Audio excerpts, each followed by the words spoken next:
The following is a presentation of Flow Sports.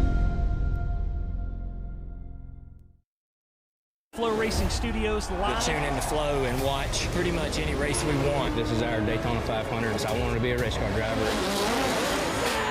The largest crowd in the history of Eldora Speedway. So we're going to have a last lap slider in Gateway. It's also Shootout. I mean, everybody wants to go out there and win a golden driller. The significance that this thing has. Kyle Larson does it again at the Chili Bowl. Destiny fulfilled. This is the biggest race I've ever won. The best dirt late model series in America. Down the back straightaway, and O'Neal takes the lead and bounds down. This is exactly the group you need to put on a big event like this. The biggest night in pavement late model racing history.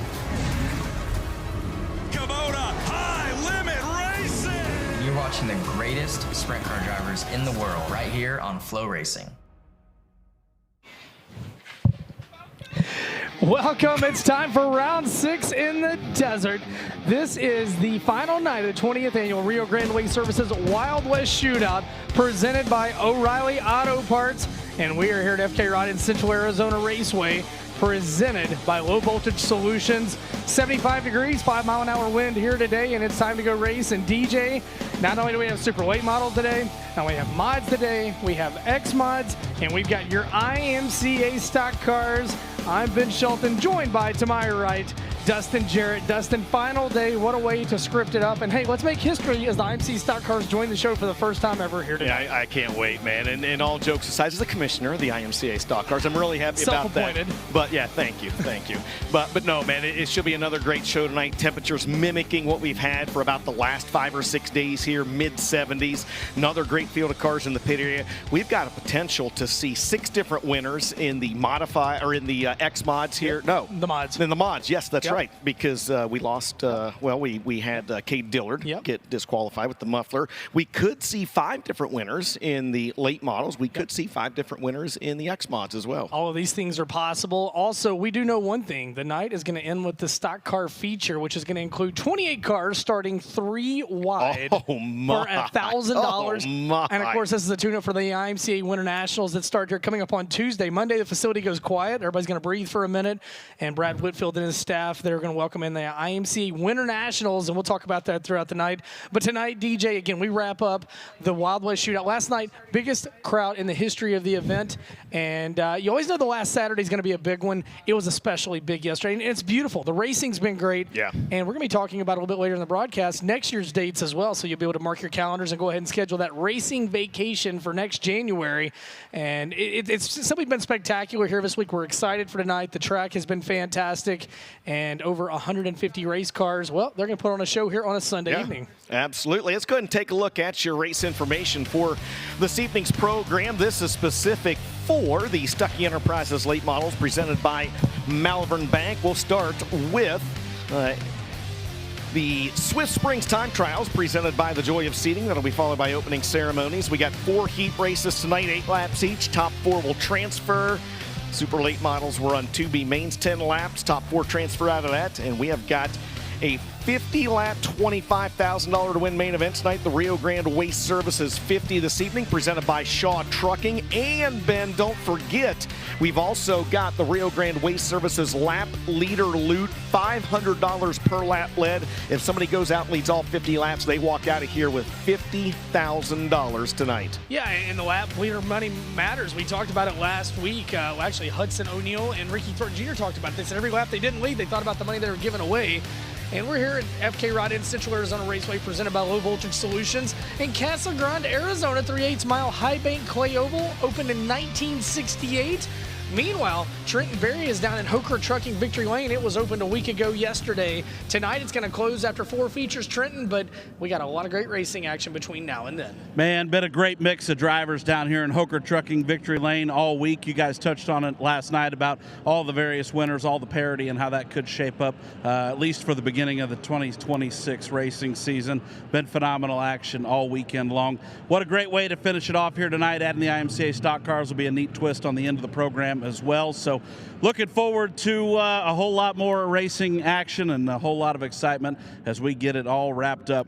Now, typically, I've sent this thing to break right out of the open, but we've got our guy right here, right now. Dustin Sorensen is joining us in Hoker Trucking Victory Lane. We're going to chat with him. Man, few guys running 2 cars. Not a whole lot here this weekend, but you've done it consistently, which I figured you probably would. Just walk me back through how busy you've been this week. Yeah, it's been crazy, especially with only 3 classes, and pretty much every day I'm in the last modified heat race and the first late model heat race. So hats off to my guys. They've been busting their butts. It's a lot of work, but like you said, we've been pretty fast in both. Actually, we've had really good cars in both, just ain't had a lot to show for it. But I'm confident going into tonight. We got speed, and maybe some things will go our way. You know, you've raced that late model hot and heavy the past few years, and obviously picked up that program tremendously. You got to be happy going into 26 where you guys are at. Yeah, definitely. I feel like couldn't ask for much more coming out here. I mean, the car's been really, really good. Hats off to the guys at Longhorn for all their help. But, yeah, just ain't had no luck this week. But we got a really good car, so I'm confident going into the World of Outlaws season. Let's talk the mod side of things. Longhorn's done a few different things since they've introduced the modifieds. And currently where the program's at, you guys are building the race cars, at least on those USRA side of things, and have taken over a ton of the mod work. But you're doing that right there in Rochester, Minnesota, and that looks to be a great piece. There's a few of them floating around up north, and you kind of fly that flag for them. Yeah, we just took that on here last year. I mean, we were a dealer for them for a little while, and we started building all of them here last year. And yeah, they're really, really nice race cars. I mean, coming from Longhorn, they gave us something awesome to work with, and we just continued on with that. But I'm excited to see where that goes. It's a lot of work racing and building race cars, but I love it. There's nothing else I'd want to do. Have a good chance at winning that one tonight. You've been close. Yeah, that car's been really good. I was felt like I had something for Reese there that one night, or was it Dustin? One of them cars won, and then the other night with Rodney, we were catching him at the end, and last night I was making my way up through there and lost brakes early on, but I felt like we've had a car to win every night. Just either I've done something stupid or something didn't go our way. It's been the hardest part about transition to full-time national late model team. Like, what did you not know when you were kind of done with modifieds week to week and going to late models? It's that you've picked up on, but it's taken a little bit maybe. It's really damn hard. Yeah. All those guys are, I mean, their stuff is perfect, whether it's shocks, tires, springs, the aero, the body work on their cars, everything is, they go over with a fine-tooth comb every day, and you got to have your car perfect, and you got to drive like a maniac to compete with those guys. Man, it seems like a lot of times you just, as hard as you can run that thing down into one, slide underneath the guy and take the spot, but you kind of ran your modified a little bit that way too. I mean, that is totally different. Right, definitely. As hard as you can drive a late model, it helps racing modifieds because it feels like you're going a little bit slower when you get in the modified. But yeah, that first lap in the late model's huge. You got to drive it in as hard as you can and get all you can, especially in the heat races. It's hard to pass, so you definitely got to drive them as hard as you can. Wish you all the best, my man. Thank you. I appreciate it. Yeah, Dustin Sorensen with us right here, the Altenburg Construction, and a host of others on the side of that thing. Rochester Chevy, another one of his partners as well. For the 19 from Rochester, Minnesota, Dustin Sorensen with us.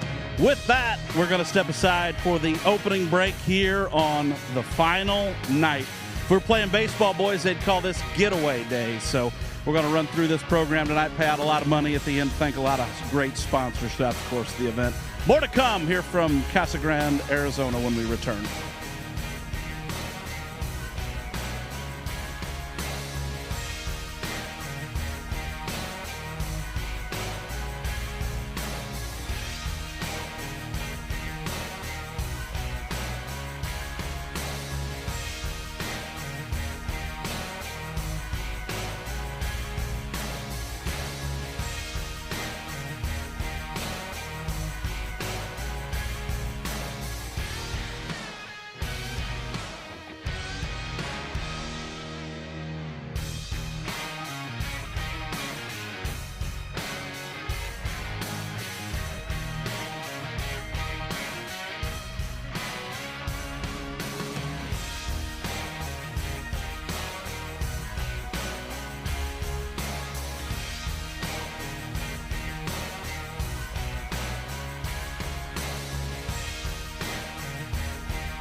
Welcome back to FK Ride in Central Arizona Raceway. Final track preparations underway for Dirt Draft Hot Laps today. Final round of the 20th annual Rio Grande Waste Services Wild West Shootout, presented by O'Reilly Auto Parts.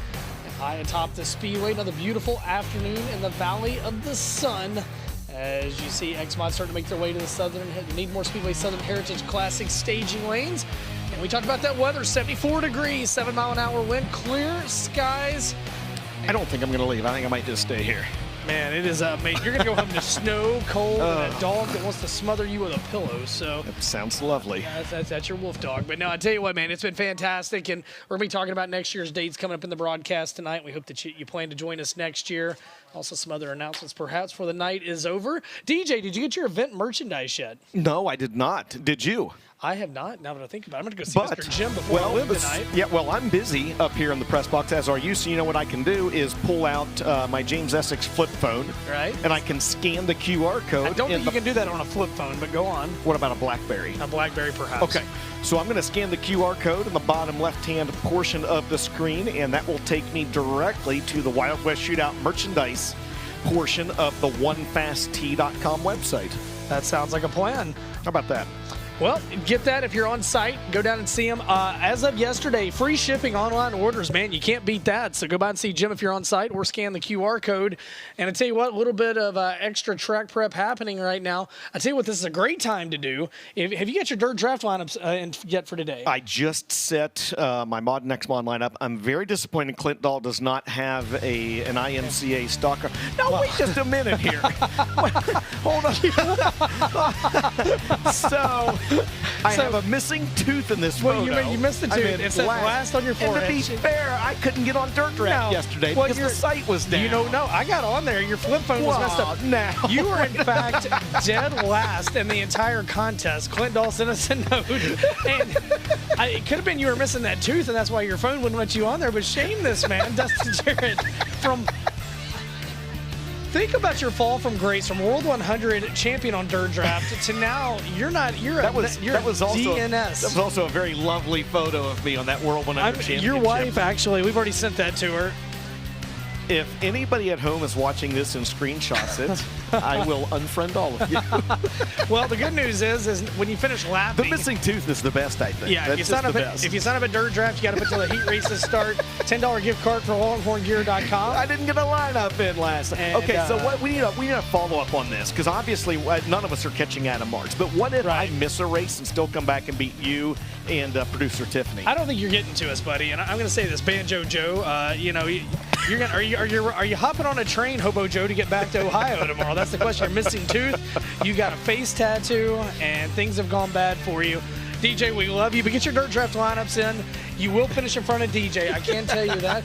DJ was nervous today because, well, we had a little meeting, our producer, Tiffany Swisher, and myself, and he wasn't included. He knew something That's never a good sign. Yeah, something was sour in never Denmark, a good sign. and it turns out what was sour in Denmark was his missing tooth, his face tattoo. Shame. Let's take a look at the points for all the drivers that have participated this week in the Stuckey Enterprises Super Late Model Division presented by Malvern Bank. It's a three-way tie for second. Yeah, Hudson O'Neill, though, atop the point standings, $3,000 from a $10,000 points fund for this division. Garrett Alverson, Bobby Pierce, Ryan Gustin, they're all hooking horns for position number 2.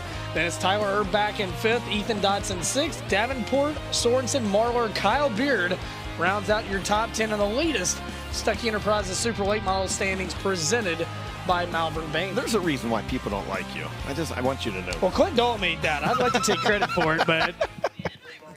So here's the two things I want to tell you. One, we did not make it. Two, we did not stop it. So I will share in the guilt. You are an accessory. You're an accessory to Clint Dahl. It made my day.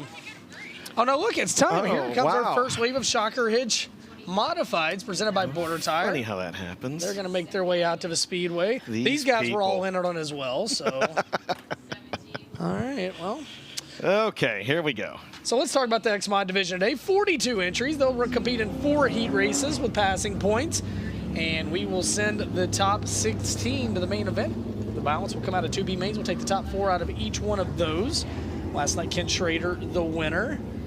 As cars making the way out, said John Ortega a minute ago, the 23B car of Israel Ortega out of Las Cruces, the IRP BMS powered Mobius Syndrome Awareness, Kit Carson Farms 23B. And as the week goes on, especially today, the guys that elect to have Dirt Draft Hot Laps are fewer and fewer because I think they figured out if the car's not figured out by now, it just ain't happening, DJ. That's exactly right. There's Mel Romero.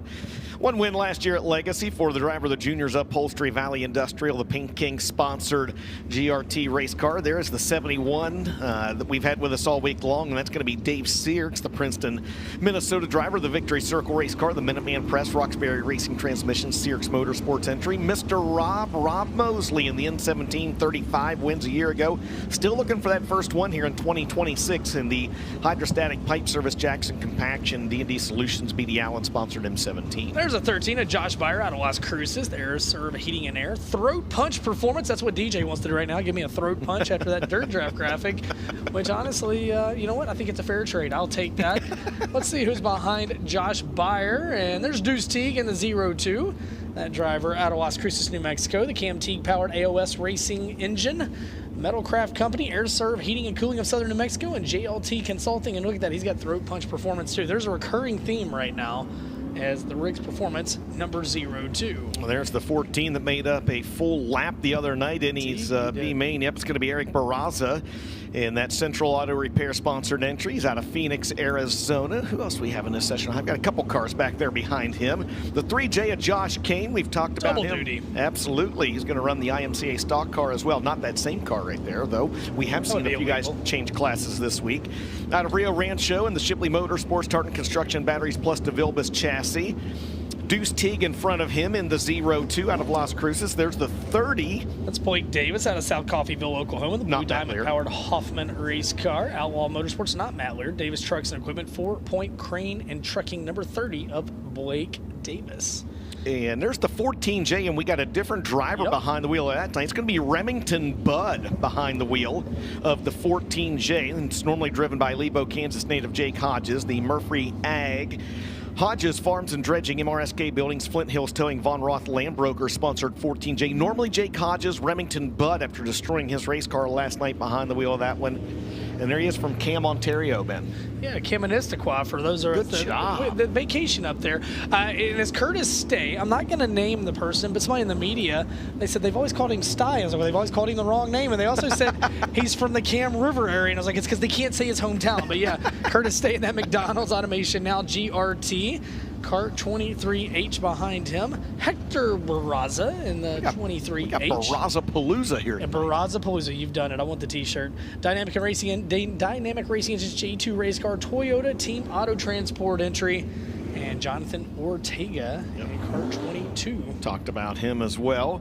So they're going to roll this racetrack in a few laps before we turn them loose for our first session of hot laps for the Shocker Hitch Xmods. And as always on Sunday, a few drivers elected, especially some of the drivers from outside the region, they elect to get a jump start on their drive home. So down to 42 of the Shocker Hitch Xmods here this evening. They have drone pills for their starting spots in their heat races, Ben, and they will have 4 heats tonight.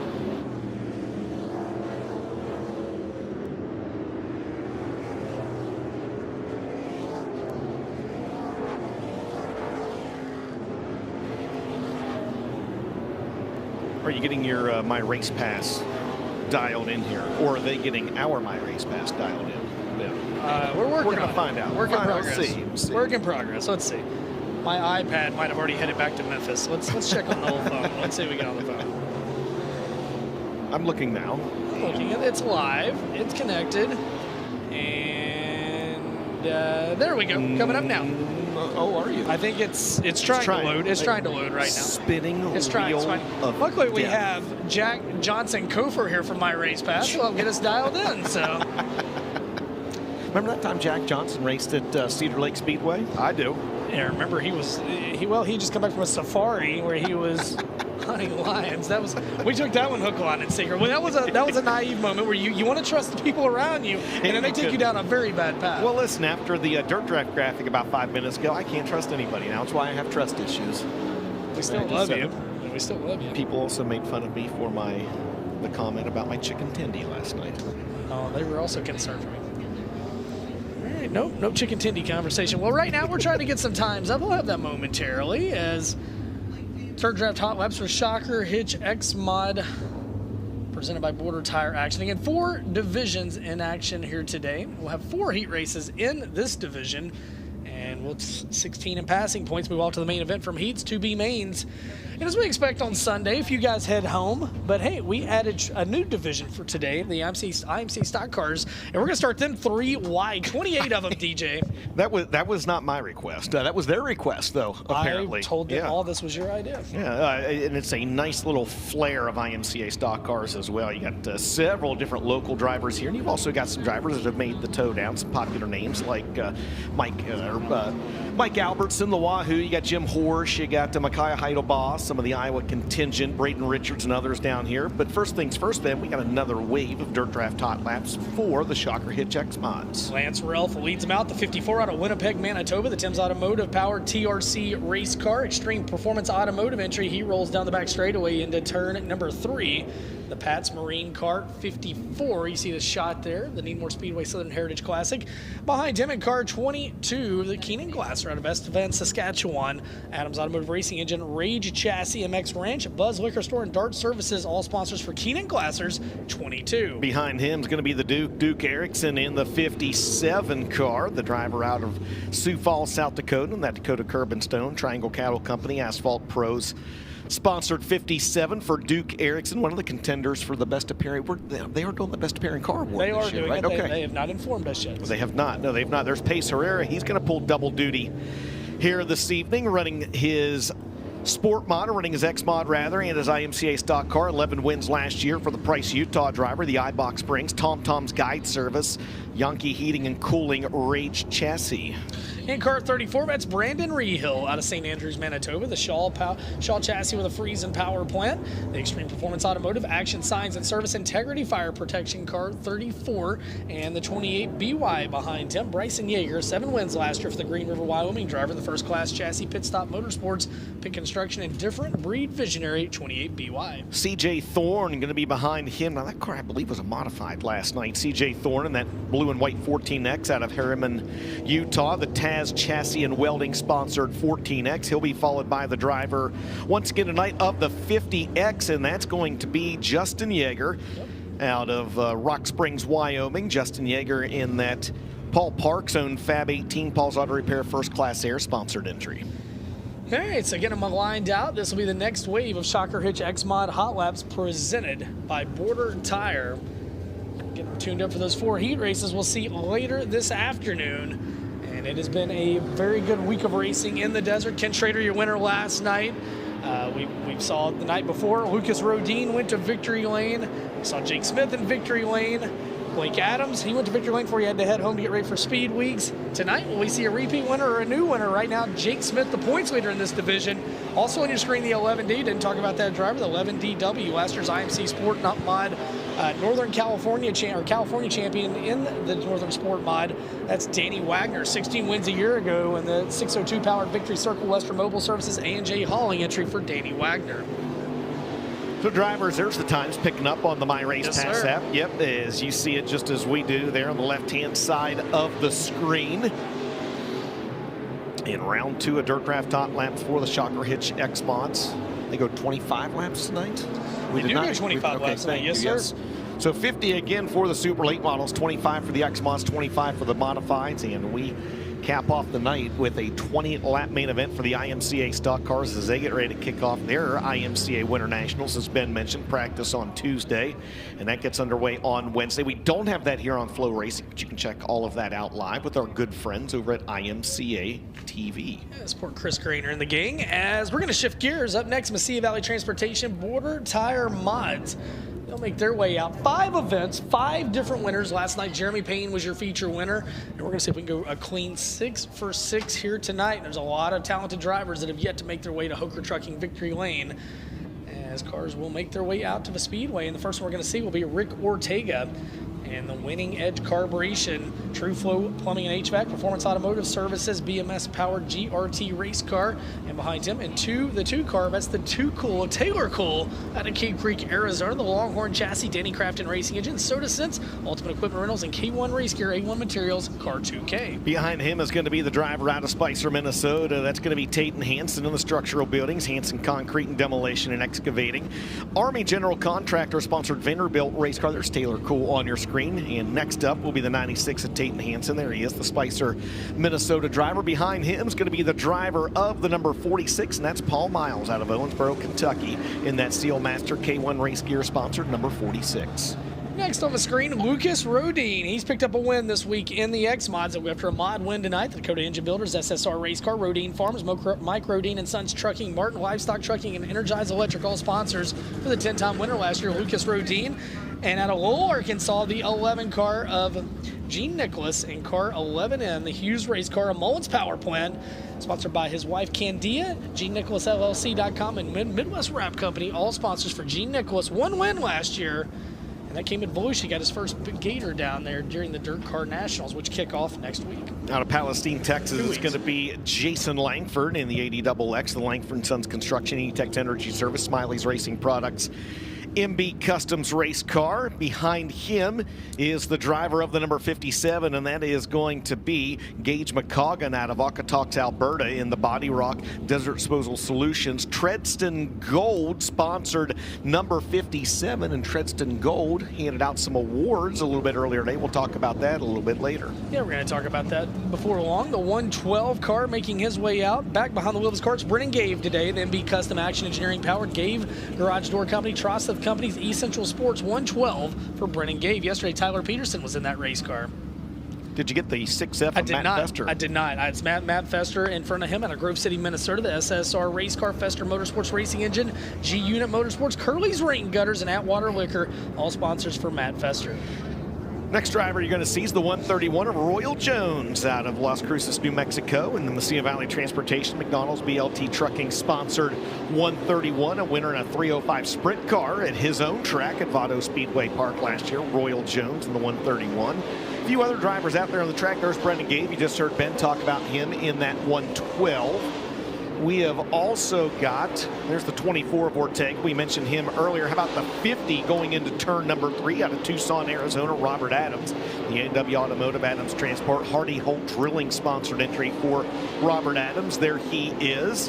There he is. There he is. Is that everybody, Ben? I think that's everybody in that set, yeah. And if not, they can see him on the screen. Well, yeah, we'll talk about it when their heats come out. Rick Ortega was the top of the leaderboard. Now Jason Langford in the 80XX goes to the top of the board. Palestine, Texas driver. And Midwest Shimano yellow lights come out on that wave of Dirt Draft Hot Laps. Sound like Kelcar's getting angry over there already. You bring a pirate to the desert, and he's a little... He did not bring the fly swatter with him from Vado. He did, or his little handy-dandy periscope that he... that he had at Bulls Gap that he time. Spotted, it was Atomic, too, that he spotted Moby Dick off the corner at turn number 2. Yeah, right there off Lake Atomic. There you know. she blows. All right, another wave of Dirt Draft Hot Laps for the Mesilla Valley Transportation Border Tire Modified. It's going to be led out by the driver out of Woodland, Washington in that black and blue number 58. That's going to be Devin Reed, the Reed's Automotive Fusion Graphics DRCP sponsored 58. Again, that is Devin Reed.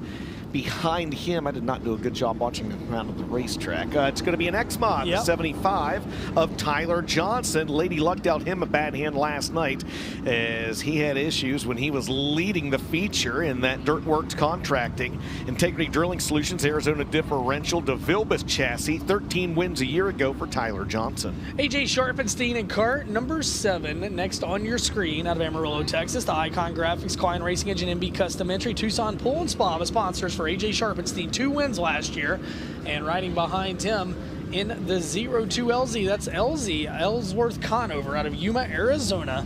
604 powered Hughes race car, ProTech Automotive and Performance for Ellsworth Conover. He'll be followed by the driver out of East Grand Forks, Minnesota, Dustin Strand. 14 wins last year. Those all came in a late model for the driver of the Walhalla Building Center, Hillside Ag Custom Spring, Desert RV, Flagstaff Nissan, Subaru, QZ Plumbing and Heating sponsored 71 of Dustin Strand. And behind him in the 44, pulling double duty, is Christy Barnett out of El Paso, Texas. In the Barnett Harley-Davidson Day Motorsports Schoenfeld Header CMD Racing Shock sponsored number 44. Rodney Sanders in the 20 out of Happy, Texas, Wichita Tank, Army Contractors, Massey Valley Transportation, Keith Hammond Construction, Paulson Rock Products entry.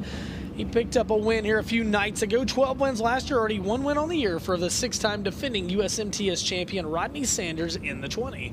And riding behind Rodney off of turn number 4 is TM3, Troy Morris III in the 07X. 5 wins last year, 3 of those here at Central Arizona Raceway. For the Bakersfield, California driver, now residing in Waterloo, Iowa, the Victory Circle chassis, Mullins Racing Engine, Hyperco, Troy Sandwiches, and Performance Bodies entry for Troy Morris III. The yellow number 12 getting ready to show up on your screen is going to be Jay Rosales out of Las Cruces, New Mexico, in the Hacienda Carbon Tile Truck Country CDR race car. Again, that is Jay Rosales.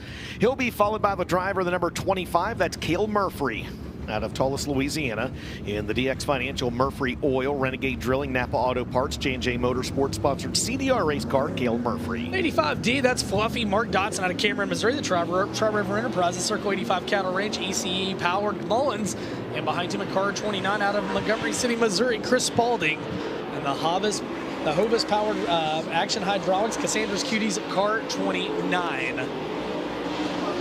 2 other drivers on the track for this final hot lap session. The yellow 721 right there on the bottom part of your screen is going to be Troy Gamble out of Ponca City, Oklahoma. The Yes Financial, Local Loan Group.com, Allen's Automotive, Advocare sponsor entry. And creeping into your screen, the J7 of Jake Bowles out of Alamogordo, New Mexico. And the USA Insurance BMS race car with a KS Engineering power plant under the hood. That's Jake Bowles. And that is everybody on the track for this session of Dirt Draft Hot Laps for the Mesilla Valley Transportation Border Tire Modified. Ben Rocket Rodney Sanders back at the top of the leaderboard, 18182. 58 entries here today in this division. That means 5 heat races. Yep, 5 heat races. Top 16 in passing points will go to the feature, and we'll have 2 B mains taking 4 out of each one. As you said, DJ, Rodney Sanders fastest in that set of Dirt Draft Hot Laps. He probably got his lineups in yesterday and did not have the shame tattoo on his forehead. Do you think that he put himself in his lineup? Is that like wearing your own t-shirt? Well, if I was him, I would have put myself on the team. I would not put me on my team, but if I was Rodney, I would put myself on my team. As next wave of cars roll out of the Needmore Speedway Southern Heritage Classic staging lanes. The 151 of Lucas Gibbs leads them out of Wichita, Kansas. In the Kansas Modification Center, Duval Electric, Scott Bailey powered MB Custom 151 on the speedway behind him. Who else have we got? Did you see? There we go, 91, Joe Daddy. Big Daddy Joe Duval out of Justice, Oklahoma. The DriveWFX.com. Deathridge Opticians, Duval Electric, Bergman Tax Services, Creason Powered MB Custom entry for Joe Duval. Next driver on the track is going to be the 2SS. What a run he had in his heat race last night. Mark Smith out of Anthony, New Mexico, in that Viva Chevrolet RVB Transportation Victory Fuel, BRZ Investment and Consulting, Mesilla Valley Transportation sponsored 2SS, a Vanderbilt race car for Mark Smith. And there's the 4 of Tyler Wolf out of Fayetteville, Arkansas, 17 wins last year for the former USRA Modified and Heartland Modified Tour champion on the Lobo Racing Army General Contractors CSD Motorsports sponsored 4 of Tyler Wolf. Tyson Blood in the 97 TB on your screen out of Tumwater, Washington. The Fusion Graphics MB Electrics GRT race cars, 6 wins last year, 4 of those at Grace Harbor, 2 at Sunset Speedway Park for the driver Tyson Blood of the 97 TB. And rolling behind him out of the corner in the L8, the 13-year-old Ethan Stevens. And the green to checkers, Grandma and Papa, Silvercom Trucking, Shaw race car for Ethan Stevens. 2 wins last year, both coming to the micro sprint ranks for car L8, Ethan Stevens. Blake Jetvig, the next driver on your screen in the number 2 out of Hawley, Minnesota, in that Kane Design and Wrap MJT sponsored MB Customs race car for Blake Jetvig. He's got a G-Force power plant under the hood, by the way. And behind him, it's going to be the driver of the 111 out of San Luis Obispo, California. That is Logan Drake, a winner at Santa Maria last year in that that Drake Excavating and Aggregates. Dylan Thornton Racing, Randall Chuck Consulting sponsored number 111. The G17 of Fito Gallardo and the Fast Line race car, Stowen Racing Engine, JGF built, Gallardo Development G17, 4 wins last year for that competitor. The 520T behind him, that'll be Lucas Tejas. Out of the Rage chassis, the Tejas Racing, dynamic insulation and metalwork, car 520, and one more driver on the speedway. I think we got Peyton Gallardo, the P17 there. The driver out of Las Cruces, the GR2 race car, JGF built, Gallardo Construction, Gallardo Paving Group, 17 for Peyton Gallardo with 1 win in 2025. Final session of Dirt Draft Hot Laps for the Mesilla Valley Transportation Border Tire Modifieds. As you see the Hooker Trucking checkered flag there waving on the field, and Mark Smith going to go to the top of the leaderboard. Ben, he was good last night. The Anthony, New Mexico driver, the 2SS with a 17.788. So by virtue of him being fastest in Dirt Draft Hot Laps, Ben, you know what that means for him? He will put himself on his Dirt Draft lineup. Very good, yep, because it does not mean anything other than a pat on the back, a handshake, and a vote of confidence. Heading into tonight's 5 heat races, as they will start by luck of the draw. As we get ready to shift gears and roll into Swift Springs Time Trials, presented by the Joy of Seating for the Stuckey Enterprises late models, presented by Malvern Bank. Going to be 3 cars at a time. Group A and Group B will make up their respective heat races. Once again, Group A will make up heat races 1 and 2 tonight. 4 of the Stuckey Enterprises Super Late Models presented by Malvern Bank. Group B will make up heat races 3 and 4. And your first qualifier in Group A will be the 75 of Terry Phillips out of Springfield, Missouri. He'll be joined by the 66 of Eli Ross out of Muskogee, Oklahoma, and the 0 of Jake O'Neill out of Tucson, Arizona.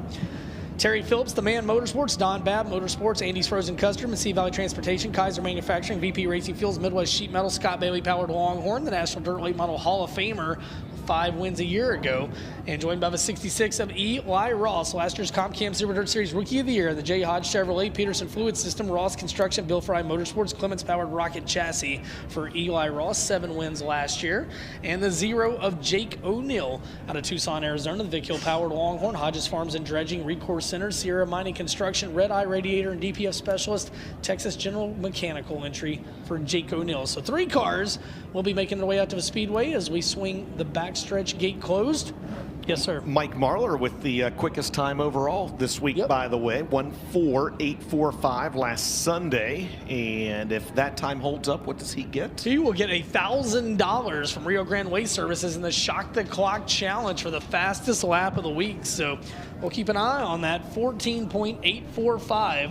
Eston Whistler's had 1 fast time award. Mike Marlar 1. Hudson O'Neill has had the past 3 events in a row. He has been the fastest in Swift Springs qualifying, presented by the Joy of Seating. Terry Phillips, Eli Ross, Jake O'Neill. They're going to be the first 3 drivers to take a swing at the top of the leaderboard here today. All right, those 3 drivers start to make their way out on the track right now.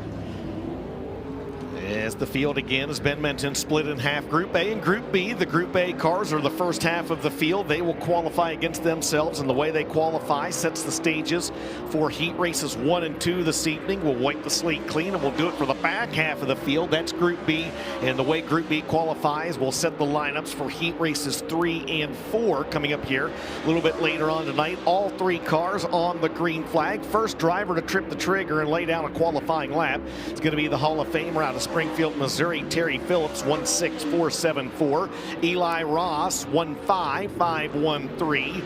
And the 0 of Jake O'Neill. That's the quickest of the trio thus far, 1:5.358. Second and final lap time for Terry Phillips and Eli Ross as they come across the line at nearly a dead heat. Neither driver able to improve on lap number 2. Let's see what Jake O'Neill's got on his second trip around this 3/8 mile oval. He let way off the throttle, but Jake O'Neill establishes the early time to beat with a 1:5.358 in the 0 car, and that is the time to beat, although Jake O'Neill's time not showing up on our graphic on the screen.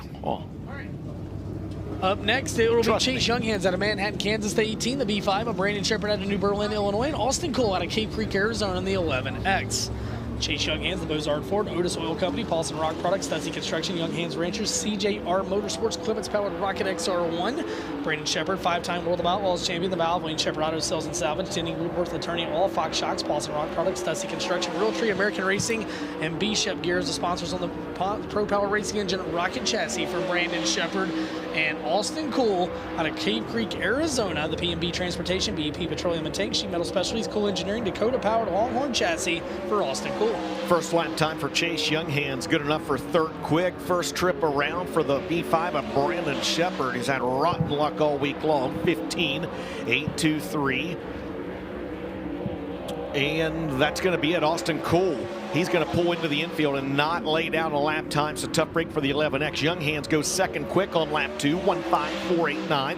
And Sheppy going to go fourth quick on lap number 2 with a 1.5694. No lap time for Austin Cool, Ben. So after 6 cars, Jake O'Neill still atop the leaderboard. Up next, Tyler Erb out of New Waverly, Texas, the 128 of Kylan Garner out of Neosho, Missouri, and Drake Troutman in the 22 out of Hindman, Pennsylvania. Tyler Erb, the Best Performance Motorsports, Lingenfelter Mechanical Contractors, First Class Septic, Anthony's Pizza, Sunoco, Roberts Beef Company, Barron's, Kaiser Manufacturing, JRR Trucking, Integra Shock, Sandy Weld, and Curtis & Son Companies, all sponsors for Tyler Erb with 14 wins a year ago. Kylan Garner in the 128 out of Neosho, Missouri. The Carter Wealth Management, Shiny Honey Truck Wash, Phase 2 Technology, Double Down Asphalt, Stacked Racing Products, Shepard Powered Rocket Chassis for the 2-time defending Revival Late Model Series champion, and Drake Troutman in car 22. And the Team 22 Inc., Victory Circle Auto Sales, Gambler Transport, Sea Valley Transportation, Brickhouse Tavern, RFI Resources, Bill Stein, and Jerry Siding, Roofing and Windows. 22, the Cornet Powered Longhorn. Turbo to the top of the leaderboard, Ben, 1.5296. Kylan Garner, 6th quick. Drake Troutman, 4th fastest.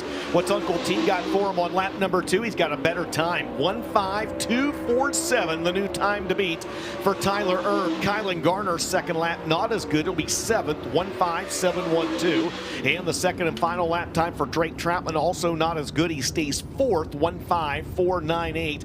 Tyler Erb, Jake O'Neill, Chase Younghands, now your top 3 after 9 cars. Up next, Ryan Gustin out of Marshalltown, Iowa, in the 19R, the 157 of Mike Marler out of Winfield, Tennessee, and the 75A of Daniel Adam out of Peru, Illinois. Ryan Gustin, Allen Seamless Cutters, Hooker Trucking, Custom Fabricating, Carl Chevrolet, Performance Bodies, Made Properties, Fertilizer Special Equipment, Murdy Farms, and Midwest Sheet Metal, all sponsors for the J. Dickens Powered Infinity by Wells for Ryan Gustin, who had 8 wins last year. Mike Marler in the 157, he was a 7-time winner last year.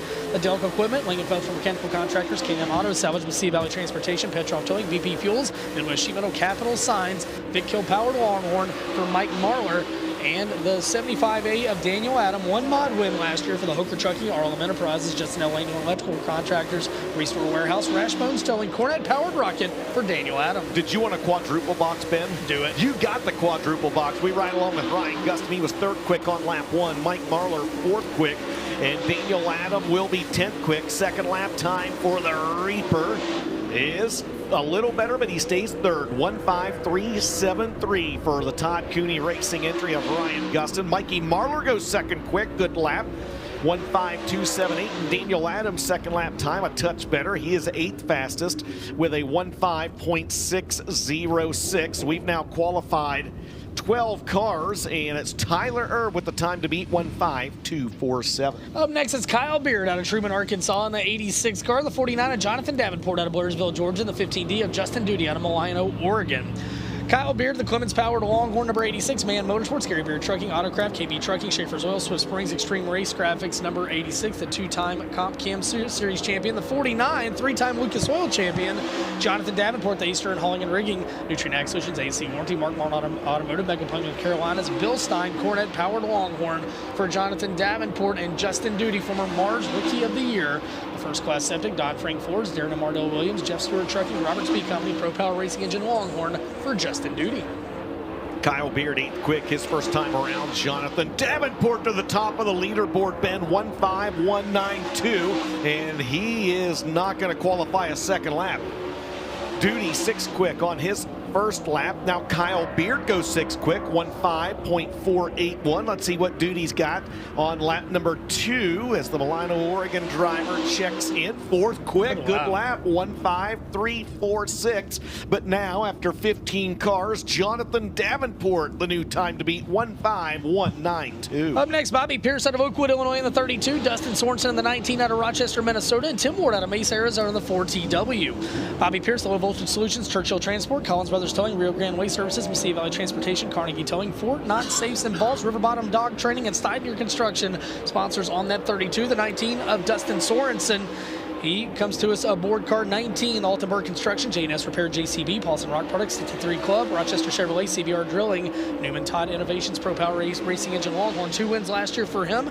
And Tim Ward in the 4TW out of Harcourt, Iowa, living there now. He's from Mesa, Arizona. The J and Michelle Schmidt Motorsports Team, the Outside Services, Peak Decals, Toby Case Hideaway, 4TW. Bobby Pierce, 2nd quick, his first time around. Ben Dustin Sorensen, 10th fastest. And T-Dub 17th. Lap 2 for BP 32, not as good. He will be 2nd, 1:05.236. Second lap time for Dustin Sorensen, a little better. 8th quick, 1:05.457. And Tim Ward, 2nd and final lap time. He's a touch better. He'll bump up 1 spot to 16th with a 1:05.749. And that's a wrap on Swift Springs Time Trials, presented by the Joy of Seating for the first half of the field. And Jonathan Davenport has the quickest lap with a 1:05.192. Bobby Pierce was 2nd quick, Tyler 3rd, Mike Marlar 4th. Those 4 drivers will start on the front row of heat races 1 and 2. But Justin Duty 5th quick, then Jake O'Neill, Ryan Gustin, Dustin Sorensen, Kyle Beard, and Chase Younghans rounding out the top 10. And Jeff Hoker again sponsoring $100 to the slowest qualifier in each group. Now, Austin Cole did not complete a lap, so we're going to give it to Terry Phillips. You're right. Terry, the one that completed, so Terry Phillips will get $100 there. Not the 100 that he wanted. He's got his work cut out for him in the heat races. As up next, Swift Springs Group B qualifying, presented by the Joy of Seating. 4 of Stuckey Enterprises Super Late Models, presented by Mauer.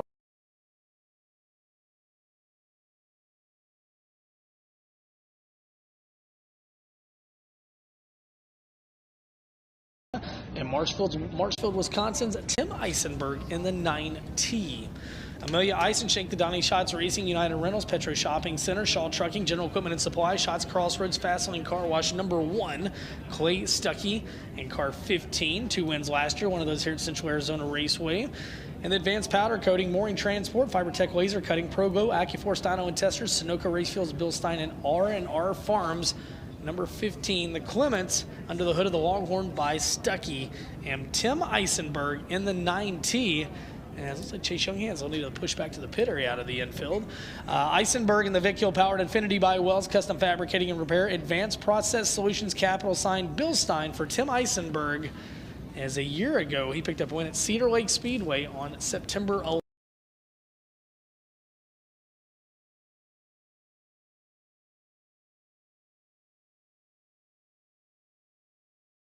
8.45 that we saw from Mike Marlar a week ago today. So unless somebody can really find some speed in Group B, Mike Marlar is going to get that $1,000 Shock the Clock challenge for the fastest qualifying lap of the week from Rio Grande Waste Services. Yes, sir. Yeah, look at this. Another good crowd here. One. Yep, absolutely. On a Sunday, late Sunday afternoon here in the desert. And again, just a little bit, we're going to be announcing the dates for 2027.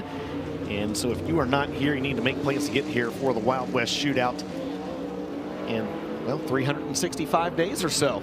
All right, we've wiped the slate clean. We're getting ready to do it all over again. This will set the lineups for heat races 3 and 4, Swift Springs Time Trials, presented by the Joy of Seating. And as Ben mentioned, it's Amelia Eisenschenk in the 1, Clay Stuckey in the 15 of the 9T of Tim Eisenberg. All 3 drivers on the qualifying clock. Amelia Eisenschenk will lay down the first lap time, 15.739. First lap for Clay Stuckey is 15.309, and the first trip around for Tim Eisenberg is 16.779. Lap 2 for Amelia Eisenschenk in the 1X.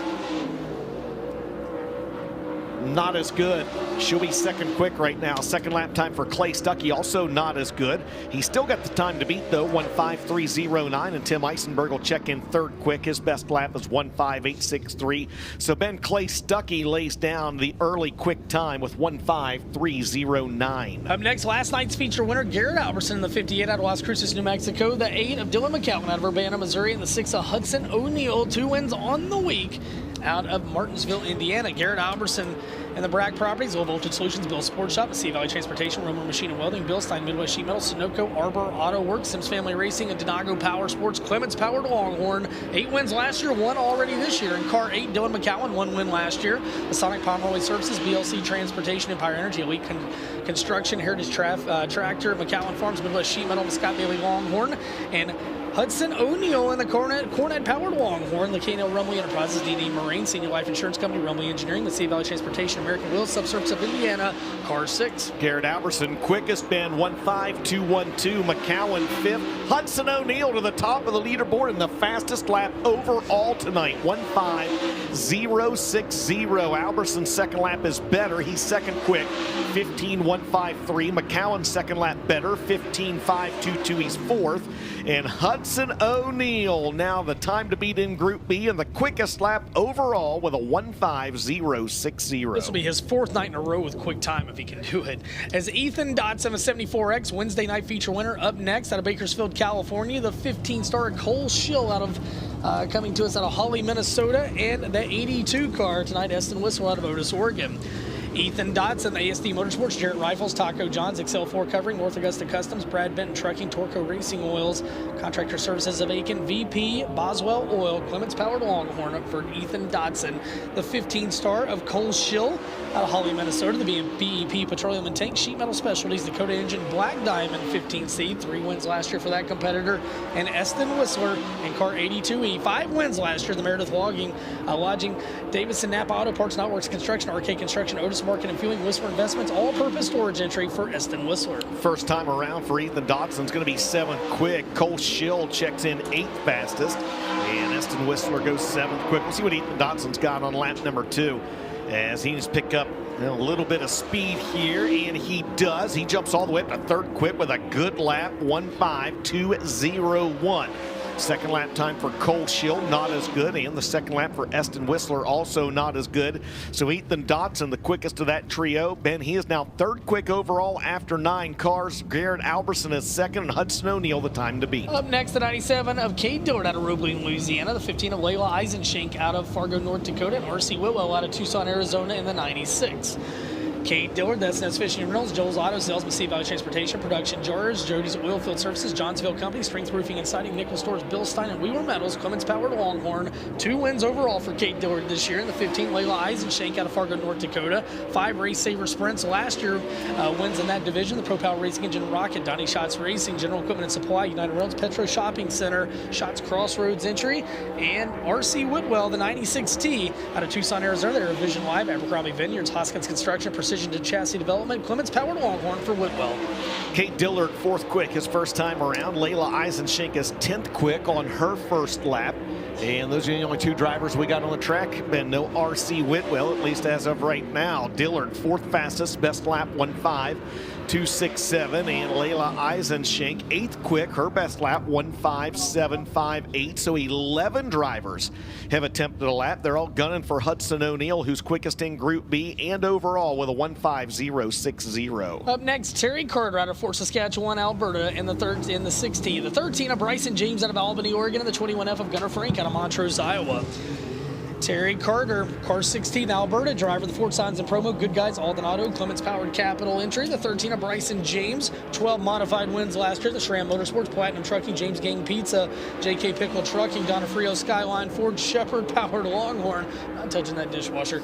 The 21 of Gunnar Frank out of Montrose, Iowa. The Frank Farms Precision Suspension, Service Master Recovery, TNC Development, Mars Race Car, Trees by Brady, and Slicker Graphics, Pro Power, MB Custom for Gunnar Frank with 1 win last year. Terry Carter is going to check in 12th quick on his first trip around. First lap time for Bryson James is 11th fastest, and the 21F of Gunnar Frank is he goes 11th. I think Gunnar Frank was one spot out of a transfer last night, if I remember right. Terry Carter, lap 2, 13th. Best lap, 1:6.311. Bryson James is 7th. Good lap, 1:5.526. And the second trip around for Gunnar Frank, not as good. He'll be 12th, 1:5.956. 14 drivers, 14 drivers have attempted a lap in Group B. It's Hudson O'Neal, Garrett Albertson, Ethan Dotson, the top 3. Final 3 qualifiers: Steve Stoltz out of Peoria, Arizona, the 78. The 49 of Jake Tim out of Winona, Minnesota. And the 88 of Chance Man out of Newport, Arkansas. Steve Stoltz in the Dirt Pro Incorporated, Alpine Stars Mobile Medical Center, Don Hagen Trucking, Rockwell Sunglasses, Right Shock Technologies, Dirt Powered Longhorn 78. The 49T of Jake Tim, one win last year in the mod. Deer Creek, the Rural Mill, Herco Companies, Massive Valley Transportation, Oak Ridge Fabrication, On Demand Shirts, Corbin's HVAC, Stone Machinery, Vicule Powered Longhorn, and they need a Chance Man from Newport, Arkansas, the J. Dickens Powered Longhorn. One win last year for the Man Motorsports, Base Racing, Fuel TV Performance, Penske Fast Chef, Rock Hard Powder Coating, Swift Springs, 88. First lap time for Steve Stoltz is 13th. Jake Tim is 8th fastest. And let's see what we got for Chance Man. He will go 15th fastest. So Jake Tim needs to pick up about 5/10 if he's got anything for Hudson O'Neal. Needs to gain 3/10 if he's got anything for Cade Dillard and get a front row of a heat. 12th quick for Steve Stoltz. Tim does improve on lap 2. He bumps up to 6th, 1:5.421. And Chance Man's second lap time is a 1:5.974. That is 15th. And R.C. Whitwell looks like not going to be able to make it out for Swift Springs Time Trials presented by the Joy of Seating. And that's a wrap on that here this evening. Hudson O'Neal, the fastest in Group B, and overall with a 1:5.060. Garrett Albertson, Ethan Dotson, Cade Dillard, your top 4. Those 4 drivers, as long as the times hold up, will start on the front row of heat races 3 and 4. Coming up a little bit later on here this evening, then it was Stuckey, Tim, McCowan, James, Eisenschenk, and Eisenschenk. Sounds like a law firm, rounding out the top 10 as the super late models make their way back to the pit area. And coming up next, we will have a very quick hot lap session for the IMCA stock cars. Bonus content. Absolutely. Don't forget the Winter Nationals. The IMCA Winter Nationals, and that's presented by DeVilbiss Racing Chassis, by the way. It's going to kick off with a practice session right here at Central Arizona Raceway on Tuesday. And the racing action begins officially on Wednesday for the better part of 2 weeks right here at Central Arizona Raceway. So if you are in the grandstands, you certainly don't want to forget that. If you're within listening distance, you want to get out here because the extended weather forecast looks spectacular. And if it's anything like last year, you're going to have over 200 cars and absolutely outstanding racing. If you're not within shouting distance to the racetrack and can't get here, our good friends over at IMCA TV will have you covered with every lap of every single race. 28 IMCA stock cars signed in this afternoon. They're going to run 3 heats. They're all going to, yeah, I know you're happy. Okay. They're going to transfer them all to the main event where they're going to start 3 wide for $1,000 to win tonight. And we got a fun field of eclectic racers. This is their Wild West Shootout debut. A little something as a teaser lead-in to what we will see coming up here at this facility starting Tuesday, the 18 car.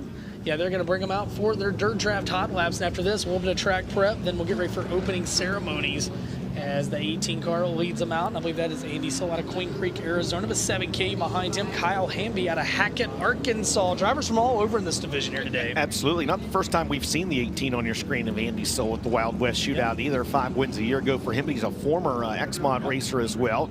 You mentioned Kyle Hamby out of Hackett, Arkansas there on your screen in the 7K. Behind him is going to be the driver of the 02 out of Apache Junction, Arizona. That's going to be Larry Brigner, 6 wins a year ago for the Mojave Valley champion last year. He'll be followed by a driver pulling double duty here tonight out of Price, Utah. That's Pace Herrera, 11 wins last year. One of those came right here for the driver of the iBox Spring sponsored 7-Eleven. The 85 of Carlos Barraza out of Phoenix, Arizona, the 85, and behind him in car 43, Jake Archibald. He comes to us out of Oakley, California. Man, these are some clean race cars, DJ. I love That's the Safecraft 43 for Archibald. Absolutely. The 37 is Jason Rogers out of Selden, Kansas, and winner at Rooks County last year.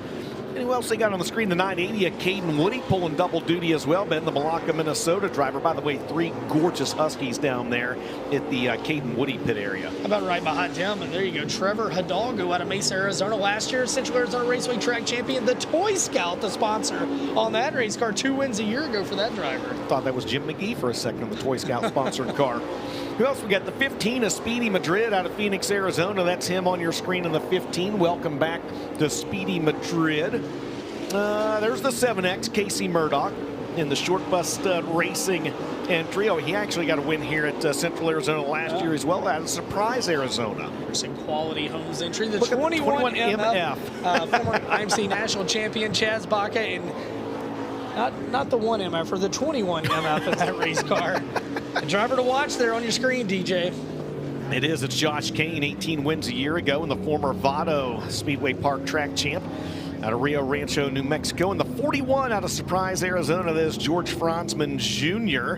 And how about the 37 of Jason Rogers, quickest in dirt draft hot laps with a 19.810. Sniper Speed Rogers Farms entry out of Selden, Kansas. Car 49 leads the next set out. Drew Miller out of Goodwin, Kansas. More Kansas love for you. Jayhawk Nation, eh? S&M Repair, car 49 for him. Behind him, 3. This is your buddy right here. That's right. Play it on us. Out of Audubon, Iowa, it's going to be the Wahoo, Mike Albertson. That is not him on your screen. There's the Wahoo, Mike Albertson. The defending Shelby County Speedway track champion, twice a winner here last year, and he'll be followed by the strong runner out of Marshall, Minnesota. It's Jim Horsch in the 21. He grabbed a win at Deep South during, I believe, Peyton Taylor's Clash on the Coast. Clash on the Coast last year. That's a drink for some folks at home. Absolutely. He got a win at Worthington there at Nobles County last year as well. Ben, the 75C on the track. Yep, that's Bo Partain out of Casa Grande, Arizona. 10th last year in the Central Arizona Raceway standings, a JDJ Speed Dirtworks contracting entry. 12 wins last year for that driver. And behind him in car number 82, that'll be Shelby Williams. Was it 82 or was that I think it's Cameron Starry? Yeah, it was actually Starry. Well, actually, does Starry not have a transponder? Huh. Either way, we're going to keep moving right on down the pike. That is. We're not messing around. There's a 96E on your screen. Clay Erickson out of Phoenix. And it was like a Terry Phillips car. You called that in the pit area. The Empire Income Tax, Total Custom Carbs entry, 2nd in last year's Central Arizona Raceway standings. There's Kurt Lund in the number 87. Good to see the Redwood Falls, Minnesota veteran with the 7 wins a year ago for Kurt Lund. There's Cameron Starry in the number 8 SJ. Absolutely. Or JS. JS, absolutely. Out of Corpus Christi, Texas. He's already got a win this year. He won an I-37 just last week, did Cameron Starry. The 73T. All right, Ben. And give me your best. We did not get to talk to the Burlington, North Dakota Chris, driver. Touchshearer out of Burlington, North Dakota. How about that? J-Van's up We're going to take it to the judge. There's the flying bomb pop. Micaiah Heidelbaugh out of Menlo, Iowa. Winner at Stewart last year. Cole Succo pulling double duty tonight in the 75 out of Cresco, Iowa. Grady Clements on your screen. The Chino Valley, Arizona driver. Tri-City towing for that race car. The flying bomb pop. There's a lot of guys that share nicknames. Guess who does not?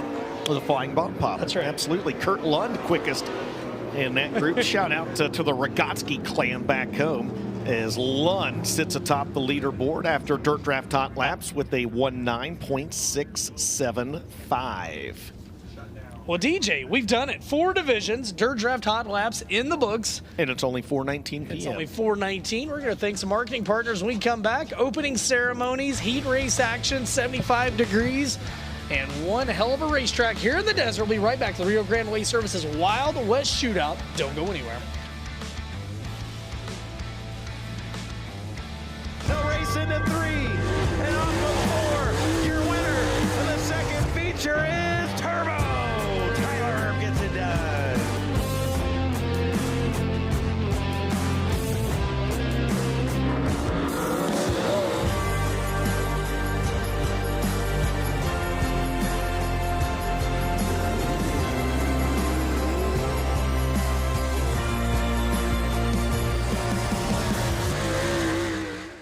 Established in 1983, FK Rod Ends has been the industry leader for both midget and micro racing.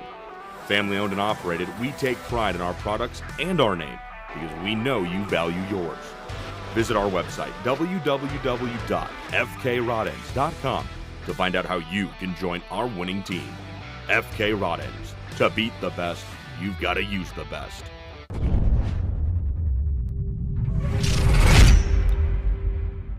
This isn't just a shop. It's where racers build products for racers with blood, sweat, and gears. At Buzzy Racing, we know what's at stake because we race too. From rear-end rebuilds and tube straightening to dyno-tested steering boxes and transmission overhauls, we don't just fix it, we build it like it's our own. Family-owned, track-proven, built with purpose, built to win. Stop letting your trailer boss you around. Shocker Hitch has the air ride solution for every setup. Our air receiver hitches absorb road shock before it hits your truck, protecting your cargo and your drivetrain. Hauling heavy, the gooseneck surge eliminates the bucking and jerking of a hard connection. For campers, the Quick Air fifth wheel pin boxes provide a cushioned premium towing experience. Needed on the trailer side? Our air tongue mounts bolt directly to your frame for instant shock absorption. And the air equalizer brings air ride comfort to your existing weight distribution hitch. Shocker Hitch, safer, smoother, every mile. Race Car Engineering is your single source supplier for all your racing equipment. Dirt, asphalt, drag strip, street rod, or off-road. Their experts can keep you on the track and in the lead no matter what type of racing you do. Hundreds of brands, thousands of parts. Find them online at racecareng.com or call them toll free at 800-882-7231 and make sure to ask for your free catalog. That's Race Car Engineering, 800-882-7231.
Welcome back. We are here at the FK Rod Ends Central Arizona Raceway, presented by Low Voltage Solutions. Getting ready for the final night here of the Rio Grande Waste Services Wild West Shootout, presented by O'Reilly Auto Parts. And it's time for what has become our nightly chat with Mr. Smooth, Billy Moyer. Here is their turn on the racetrack. Billy, I got a whole bunch of new questions prepped up and ready to go for tonight. This has been a highlight of my week for sure. But let's first get started with the racetrack. You were down here for late model qualifying, and what are we all looking at right here? Well, I was watching them guys go around there, and man, there's some of them cars just glued down like a slot car going through there, and then there's a couple of them guys I know their heart rate went through the roof because me and the infield watched them. I thought they was going to get in the fence, but it's lightning fast, and this end seems to have the shade on it in 1 and 2, so it's even more aggressive than the other end, so to speak. But I think, I'm not sure the time, 15.0 I think was fast time, so they're right there as fast as they've been all week long. But some of them guys I think that kind of left their car alone, maybe how they had it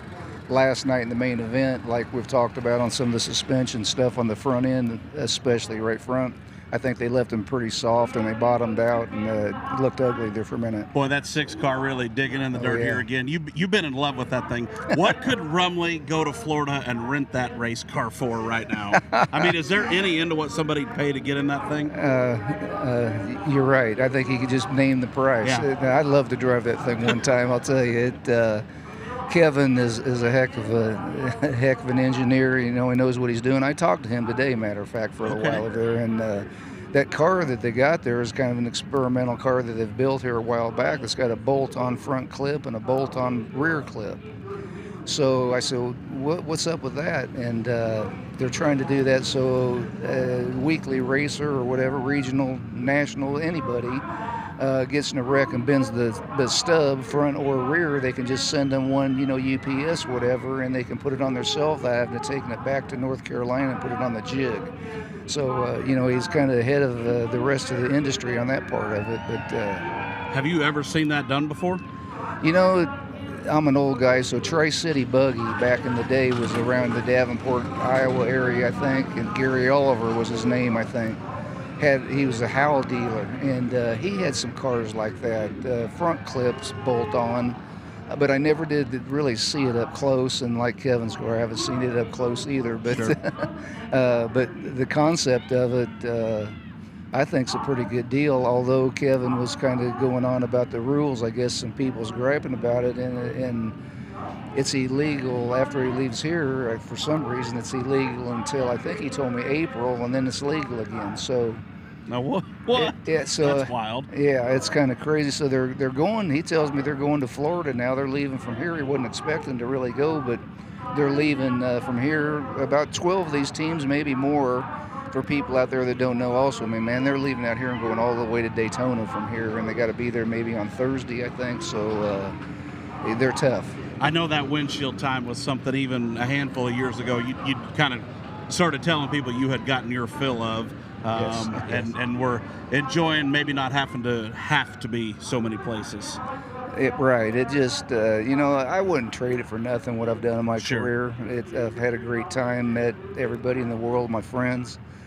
But, what people don't understand is just every Sunday you're on your way home from a racetrack somewhere, killing bugs, I call it, and just kind of gets old where every Sunday's kind of wasted getting home, and, but like I said, I wouldn't change it for nothing. The only thing is, back in the day, like when Billy was younger and everything, I was away quite a bit, and I kind of resent that a little bit, but at the same time, Dad's got to be out there trying to make some money to pay the bills. Sure. There's always, for everything that's given, there's kind of an opportunity cost involved, no matter what it is. For sure. Yeah, definitely. It goes for the same on the TV side as well. Yes. Dude, I feel that in my soul when you say that, Billy. Well, Dave Algebright and me talked about this a couple years ago, same thing, and that's why he retired and kind of was over it. He said he's just ready to be around home some more, but the dummy I am, here I am. I mean, I could maybe be at home right now, but I when I stay around home, I stir crazy. I don't like. I watch all this on TV and stuff, but it's still not the same as being here. And certainly not what you're doing right now. Not the same, is it? For sure. Man, all right. So speaking of killing bugs, way back in the mid '80s, there I think we were talking about. You packed up an old Chevy Love and left Iowa and headed to go see Larry Shaw in Arkansas. Let's stroll back down memory lane. Well, there's a lot of stories I could tell you how Larry and I got started, but it'd take me too long to tell you all them stories. So I just try to tell you quickly that, you know, we bought a car from Larry because Hal wouldn't build us a 2x2 frame car that my dad and I thought we needed back in the day. So Larry would, and Larry built us a 2x2 frame car, and so we got it. Come home, and it was towards the end of the year, and we put it all together. And I went to Kansas City, the old Kansas City, big half mile, well, still a big half mile, but the old one there. And anyway, the right front shock mount broke out of the frame. And the car dipped in the racetrack and flipped me. I went over the wall, and only the old timers will remember, but the old Kansas City, when you went over that wall, like right over here, there was a big hill going down to where like the pit shack is, where you come in off the road. And I went down that hill, and man, that's one of the, when I hit, luckily I hit on the nose of the car, and then it fell back on its wheels. So it wasn't near as violent as it could be, but that first hit was like somebody hit me right in the chest with a baseball bat as hard as they could. You know, it wasn't fun. But that, anyway, we went back home. I was beat up a little bit, sore, and went back home. And so my dad comes out there, and everything I do, everything wrong in his eyes. So, sure, you know, everybody knows what dad's like. Yeah. So it was all my fault and this and that, but he really knew it wasn't, but he always gave me trouble. But so we called Larry, and he said, well, bring that thing down here and let's fix it. So I jumped my old, back then we had a dually and an old open trailer, you know, so I hauled back down there and put it on the jig, and then Larry and his workers there decided that it's too hard to fix, too much work to fix, so he just wants to build a whole new car. So we built a whole new car, and the bill, if I remember right, coming like $8,700 back in the day. So my dad, the wheeler dealer, my dad is, and Larry Shaw's a wheeler dealer too, you know. So he said, I'll tell you what, Larry. He said, go ahead and fix that car, and he said, let Billy just stay down there at your house, and he's going to pay you back out of the winnings. Larry thought about a minute, and then at this time, he didn't really know who Billy Moyer was, you know, and back at that time, I don't know how many races I won, maybe 2 in my life, I don't know. But so Larry took the chance and said, okay, I'll do that. So we, back then, Larry Phillips was the hot dog around the Midwest, as you know. Oh, yeah. And so the first race, we got this new car done. The first race, I think, is in Woodward, Oklahoma. I paid $3,000 to win. That's a lot of money back then in the 80s. And so we went over there, and boom, we won that first race out. Wow. So I come back home, I stood up to my word. I give Larry, like back in them days, I think I give him like $2,500, and I kept $500 for myself so I could have gas to get to the next race. Sure. Know? I was living in his basement, by the way, so I stayed down there in his basement.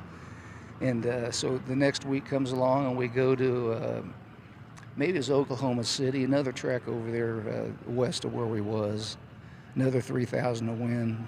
Boom, we won it. And by this time, like I said, Larry Phillips, he was getting tired of me, and sure. And he taught me so much in racing. So we won that one. So I done the same thing. I come back and give Larry the money. I'm trying to hurry up. No, you're doing great. You're doing just fine. So I give him the money. So now we got like $5,000 paid on this $8,700. Well, then the third race comes, and I think it might have been Fort Smith, and we went there and we run second. So whatever that amount of money was, I give it to Larry so he could see, man, this kid's doing what he said he'd do. And so out of them 3 races, I almost had that car paid off. And then it was wintertime, and I went back home. So you asked me the other day when I knew I could be a good race car driver, possibly. Yes. So this falls into that. So we go back to Iowa. It's wintertime, and then spring's coming around, and they start racing in Arkansas way before they do in Iowa because of the weather. Yep.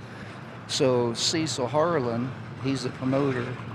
He was a heck of a promoter. I mean, he wasn't afraid to. Yeah, at Fort Smith. Yes. Yeah, for years. Yep. And just a great guy. Him and I got along real good. So he called me up in Iowa over maybe a month before it was time for his season to start, and he said, "Hey, I want you to come back down here." And I said, "Man," I'm a long ways away up here, and I could be ready probably, but that's kind of out of my territory where I raced back at that time. You know, I was in Iowa. So I said, I'll tell you what. I said, I'll give you $500 if you come down here and all your pit passes, your entry fee. And I said, sign me up, Eddie. I'm coming on. So when he called me up and give me a big hit, I guess, by paying me to come, I thought, wow. Wonderful. I've hit the big time. Gosh dang, man. Listen, we could podcast with you for days. Billy Moyer, I hate to cut this short. They say the track vehicles are coming off. We need to grab a quick break. No problem. Thrill of my career, man. This is unbelievable. I've had a great time. I love it. Billy Moyer with us right here. Central Arizona Raceway opening ceremonies on the backside of the break.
Here at Central Arizona Raceway, brought to you by FK Rodding's Low Voltage Solutions.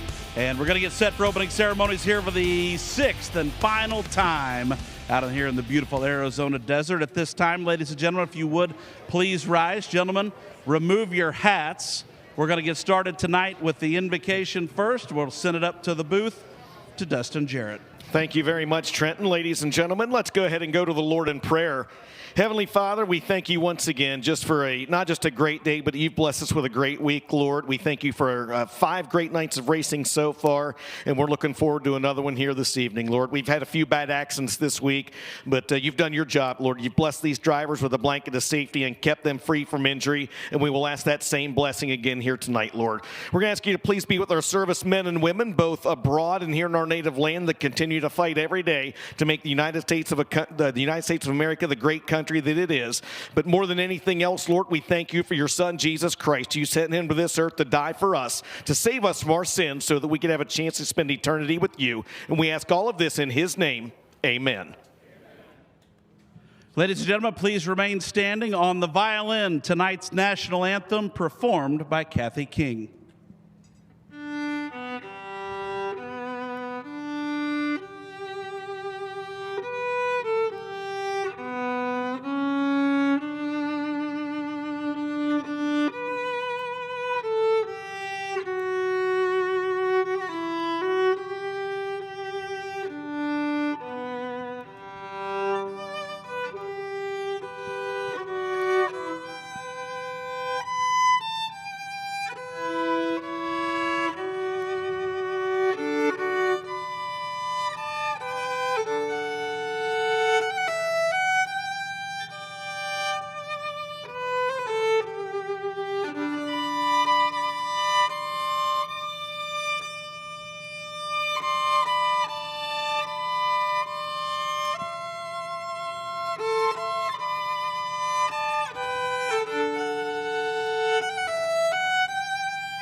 Excellent job. Great job all around.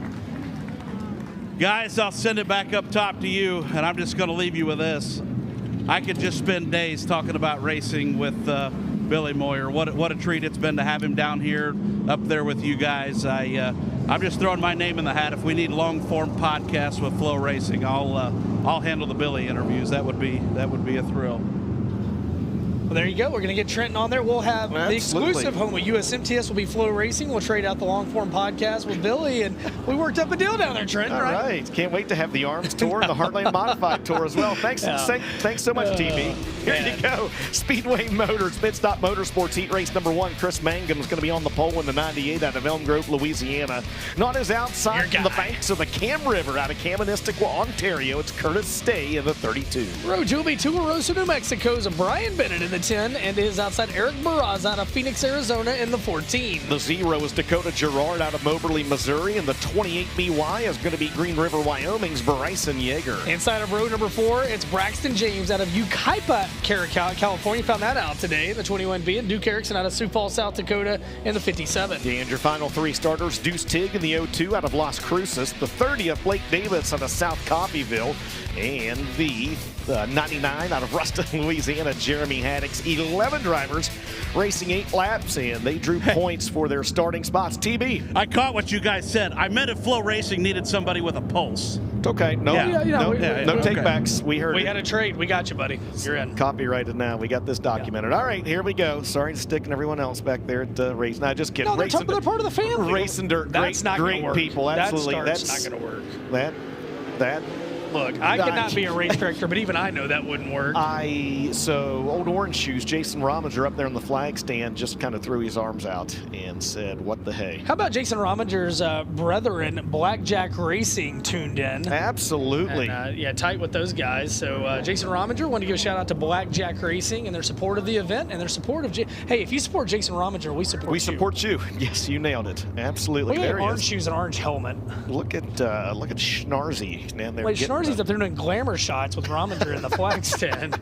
Let's hope he doesn't get too glamorous up there. All right, the C&D bonding green flag's out, and the Speedway Motors Pit Stop Motorsports first heat of the night's underway. And Stay leads the way out of turn number 2 down the backstretch in the 2nd spot. Mangum racetrack is pretty wet right now after the rework. First heat race. Got to mind your P's and Q's. Be easy to get into a bad spot as we work down the front straightaway. And it is your leader, lap number 1, Curtis Stay. Mangum in 2nd, Gerard in 3rd, Yeager 4th. Brian Bennett rounds out your top 5. Keep an eye right now on Dakota Gerard up to the 3rd spot. He started back in 5th. And as we talked about, passing points, the name of the game here. The more cars you pass, the more driver, the more positions you potentially gain and earn a starting spot. In tonight's A main, we take the top 16 in passing points after these 4 heat races. Lock them into tonight's main event. The balance of the field goes into one of 2 B mains a little bit later on. Well, this is one of the best runs Curtis Stay's had all week.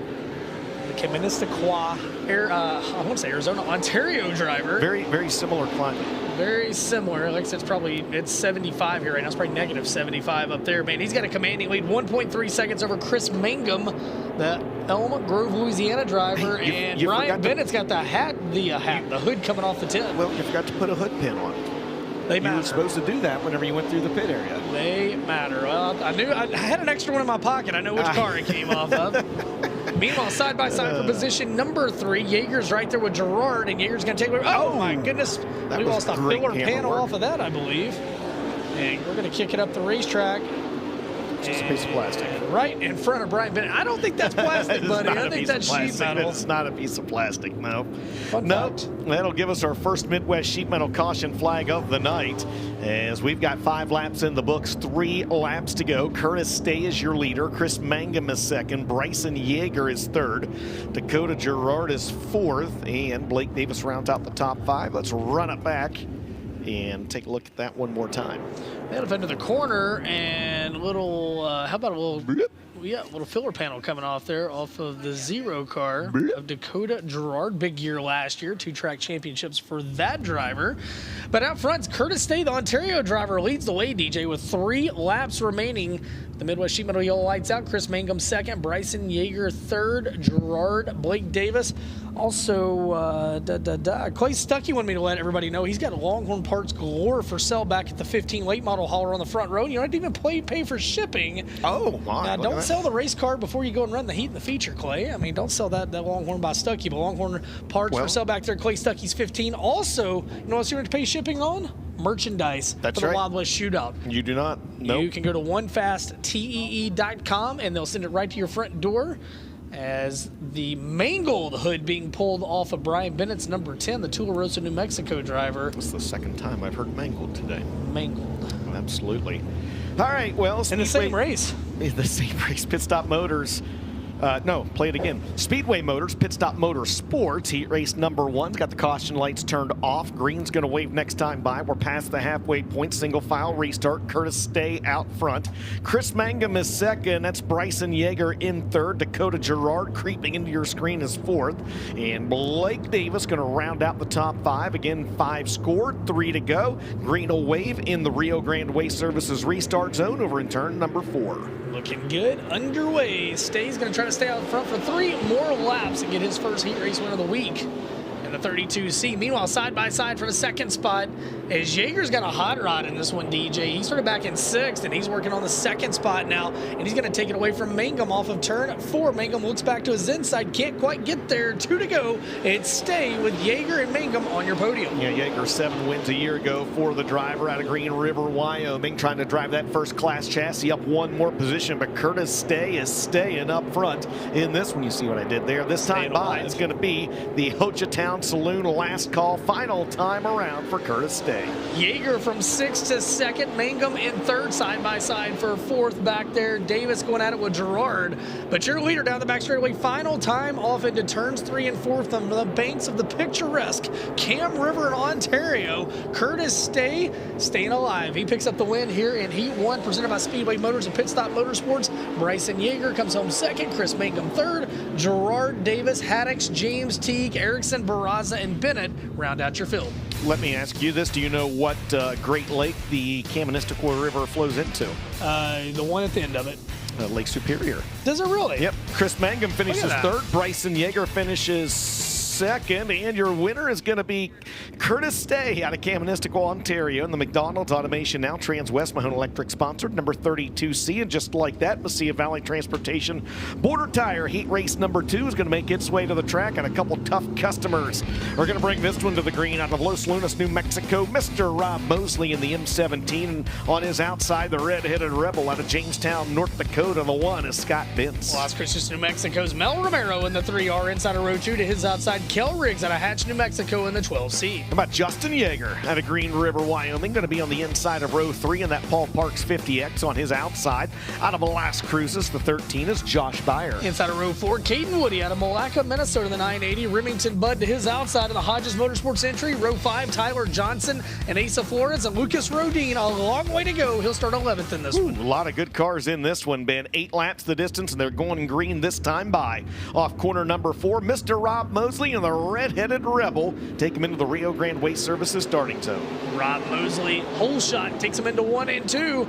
Scott Benson, the 2nd spot behind him, 3 wide briefly for the 3rd spot. Now we think about 3 wide for 2nd. Not quite there yet. Beyer sits in 3rd. They're chasing Mr. Rob, the red-headed rebel. Lap number 1, score it to Mosley.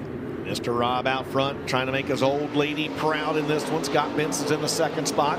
Tell you what, that 13 to Josh Beyer has steadily improved as the week has gone on. Right now, he holds down 3rd, and there's some pretty tough customers near the back of this field, including Lucas Rodine and Tyler Johnson, as those 2 drivers try to work their way from the back of the field up to the front. Still Mr. Rob here out front at the end of lap number 2. Out in front, Mosley leads the way. Benson 2nd, Beyer 3rd. Romero sits back in position number 4. Round out your top 5. That's Justin Yeager, 2nd today in a row that he's been in that race car. Behind them, some drivers trying to make up traction. Not a whole lot of movers and shakers right now in this one with 3 on the board, 5 laps to go. Yeah, as the top 2 try to settle this one amongst themselves right now is Mr. Rob and Scott Bentz pull away, and on the right side of your screen, that's an entire gaggle. That's a whole flock of cars back there, Ben. Not seagulls. No, that's a whole flock of cars back there, going from about 6th, 7th, 8th, 9th, 10th and 11th. And look, you know, when you got guys like Tyler Johnson and Remington Budd and Asa Flores at the back of the field, you know it's a pretty darn good heat race. Yeah, they're getting stretched out around here. It's about right on cue. Tyler Johnson moves around Caden Woody for position. 5 laps down, 3 to go. This time by Rob Mosley. 1 second advantage over Benz. Benz has got a 1.1 seconds over Beyer. And yeah, just kind of right now riding that moisture, traction on the racetrack, and it's allowing this field to get separated out pretty good, or spaced out, I should say. There's Tyler Johnson, who had a win kind of in sight last night, Ben, till he got a little bit of trouble over in turn number 2, that black and yellow 75. He's trying to work his way up through the field. He started this race back in 9th. This time by, though, he's only going to be in 7th, so he's looking to pick up a couple more spots, get a few more passing points. Lucas Rodin, Ben, has come from 11th in this one up to 6th as Asa Flores grabs the wall over in turn 2, and he's going to pull it to the infield. Hochatown Saloon, last call, 1 to go for your leader, Rob Mosley, down the backstretch. Scott Benz second, Beyer in 3rd, off into 3 and 4. The winner, Mesilla Valley Transportation Border Tire Heat Race number 2. It's Mr. Rob. Mr. Rob Mosley gets the win. Scott Benz comes home 2nd. Josh Beyer in 3rd. He started 6th. Then it's Mel Romero, Justin Yeager, Lucas Rodin, Tyler Johnson, Kel Riggs, Remington Budd, Caden Woody, and Asa Flores. What, man, almost disaster right there as Mr. Rob kind of came down the track off corner number 2 when Benz was trying to get by. Beyer 3rd. Bent 2nd, and they all trail the driver out of Los Lunas, New Mexico, Mr. Rob Mosley. 35 wins last year, looking for win number 1 here tonight in that B.D. Allen Hydrostatic Pipe Service Jackson Compaction D&D Solutions sponsored number M17. Up next, Brandon Rehill out of St. Andrews, Manitoba in the 34, and the 22K at Keenan Glasser out of Estevan, Saskatchewan in car 22K. Midwest Sheet Metal Heat 3, Cole Suko going to be on the inside of row number 2 on his outside. In the 7-11, that'll be Pace Herrera. Row 3, the 2018 at Scott Tofty out of Madison, Minnesota, and Josh Kane out of Rio Rancho, New Mexico in the 3J. Christy Barnett's got to come from 7th in the 44. Lance Relp in the 54, going to start alongside her in 8th. And row 5, Hector Barraz out of El Paso, Texas, the 23H, and Bubba Stafford Jr., the 7X out of Whitman, Arizona. A little search and rescue looking for debris over there in turns 3 and 4. As we talked about it after the rework, racetrack's got a lot of traction to it, and we've seen a few guys make some moves up to them in passing points, but right now these fields are kind of getting stretched out early and often. Yeah, they sure are. Midwest Sheet Metal Heat Race number 3 going to be the next one on the card. Just one more tonight, 42 entries with the Shocker Hitch Xmods presented by Border Tire. As we wrap up the mini-series here tonight, you and I fly back to our respective homes tomorrow, Ben, and in terms of what we've got on FloRacing coming up, well, still a lot of stuff. You and I might be off the air here for a few weeks. It doesn't mean we don't have a whole lot going on, including some good stuff down there at Screven Motor Speedway. We, of course, got Lucas Oil Speed Weeks coming up and a whole lot more. Make sure you check out all the action at FloRacing.com.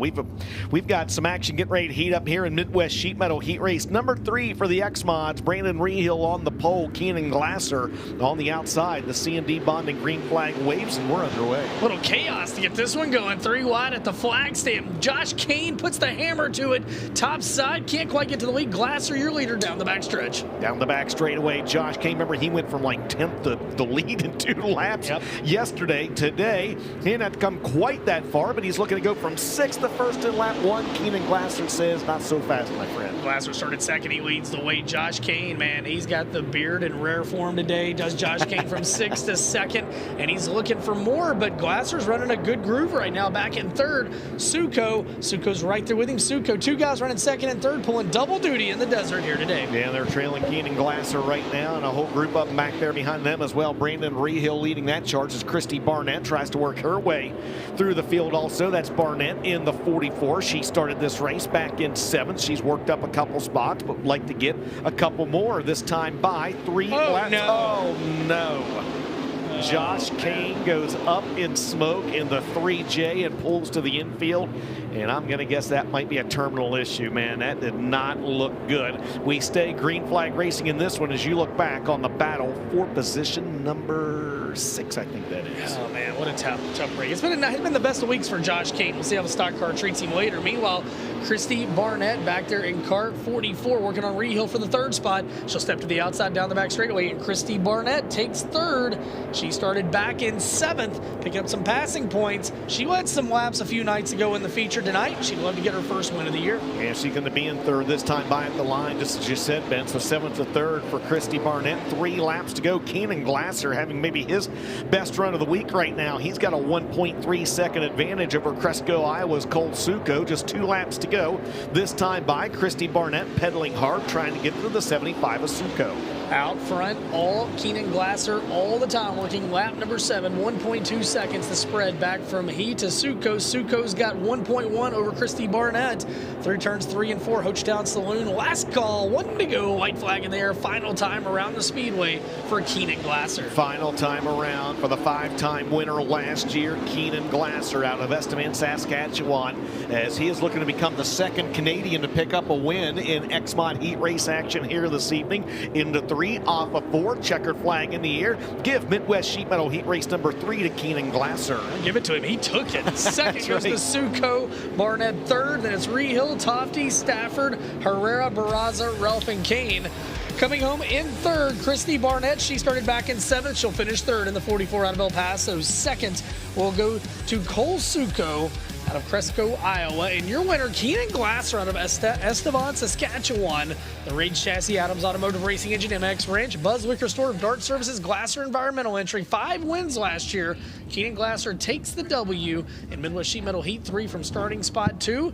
DJ, Shocker Hitch Heat 4 up next. Yep, final heat race of the afternoon for the Shocker Hitch X Mods, and it's going to be last night's winner, Ken Schrader, starting on the pole of this one out of Fenton, Missouri in the 9, and on his outside out of Las Cruces, New Mexico.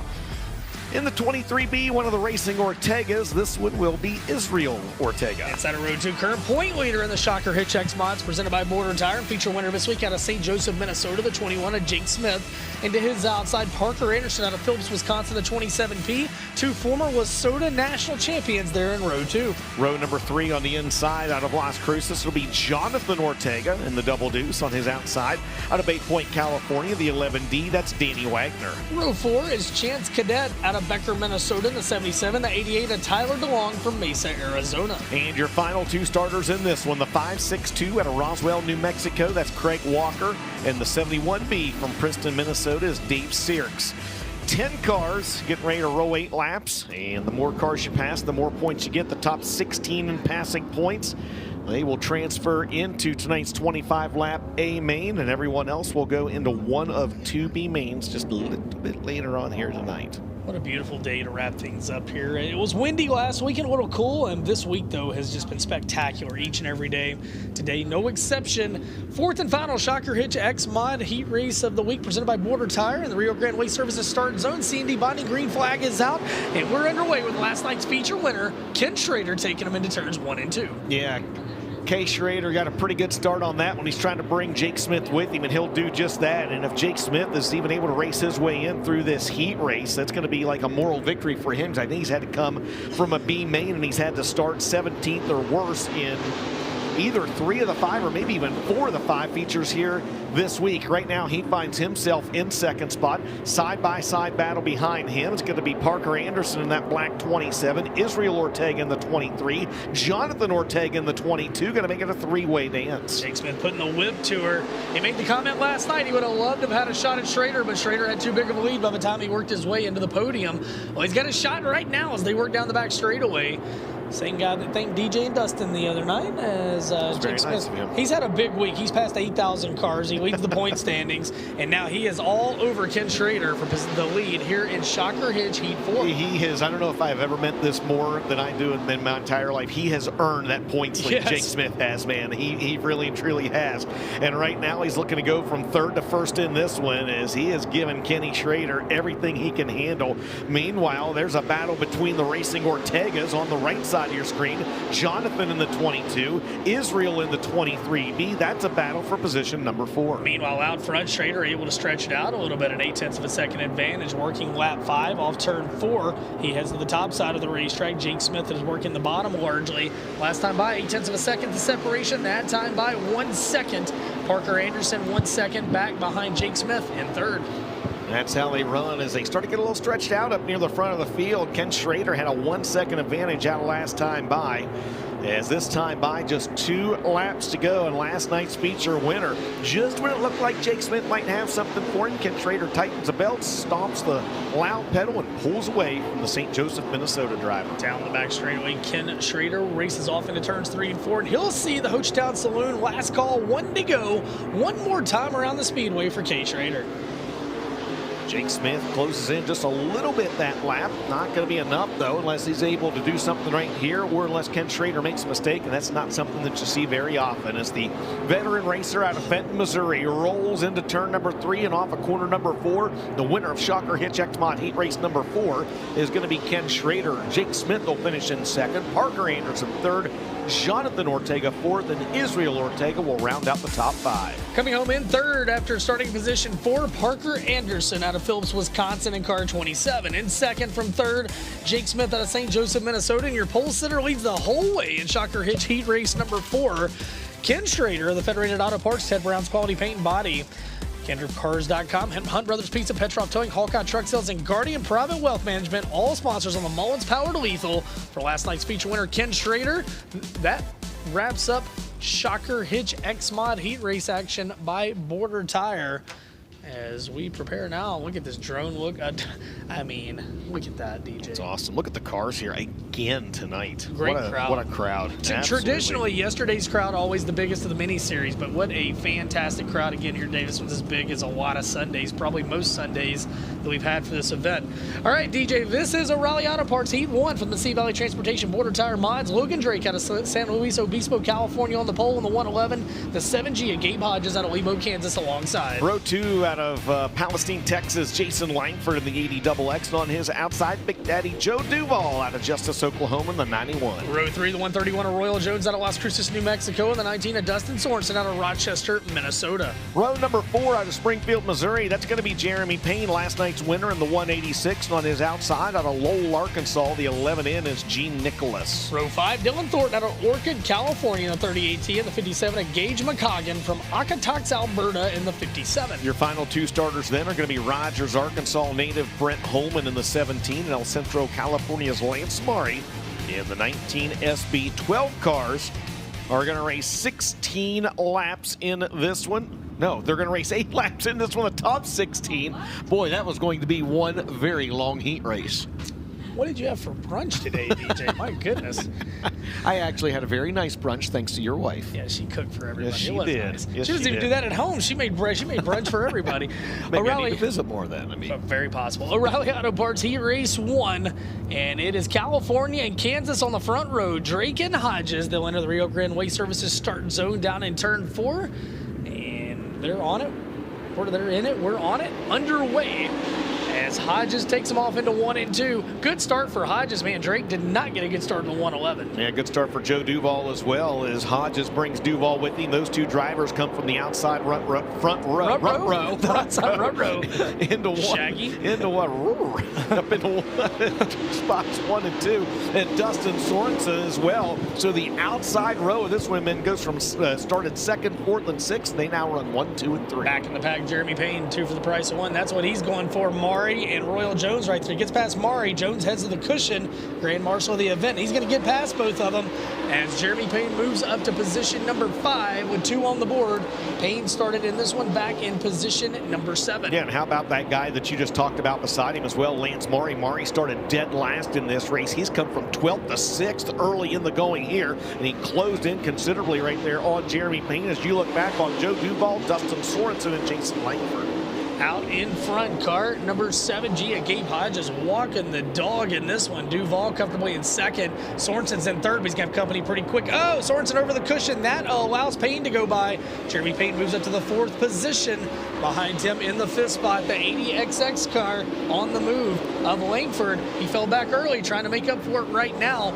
DJ, 5 laps complete as they come out of turn number 4, and it's Gabe Hodges with the lead. And the last thing he wants to see is a Midwest Sheet Metal caution because he's got a couple of mashers right there behind him. Yeah, absolutely. Gabe Hodges looking really, really good right now. Same with Joe Duval, who's solidly in that second spot. He's got Jeremy Payne, though, pedaling hard, trying to get to him. Again, that battle behind him is pretty solid right now. Langford, Sorensen, Amari continue to go at it. Just 2 laps to go, and Gabe Hodges, arguably the best he's looked all week in the 7G. Yeah, right now, Hodges looking really good. Duval in second. Payne pedaling as fast as he can, trying to get there. He started 7th, got up to 3rd. May or may not be enough to get enough into the show with 58 entries in the pit area here today. Final time around the speedway, though. Ho Chi Town Saloon, last call, 1 to go for Hodges. And don't look now, but Jeremy Payne has caught up to Joe Duval in a battle for the second spot behind your race leader. Gabe Hodges got this one in the bag. Payne is able to clear Joe Duval for the second spot.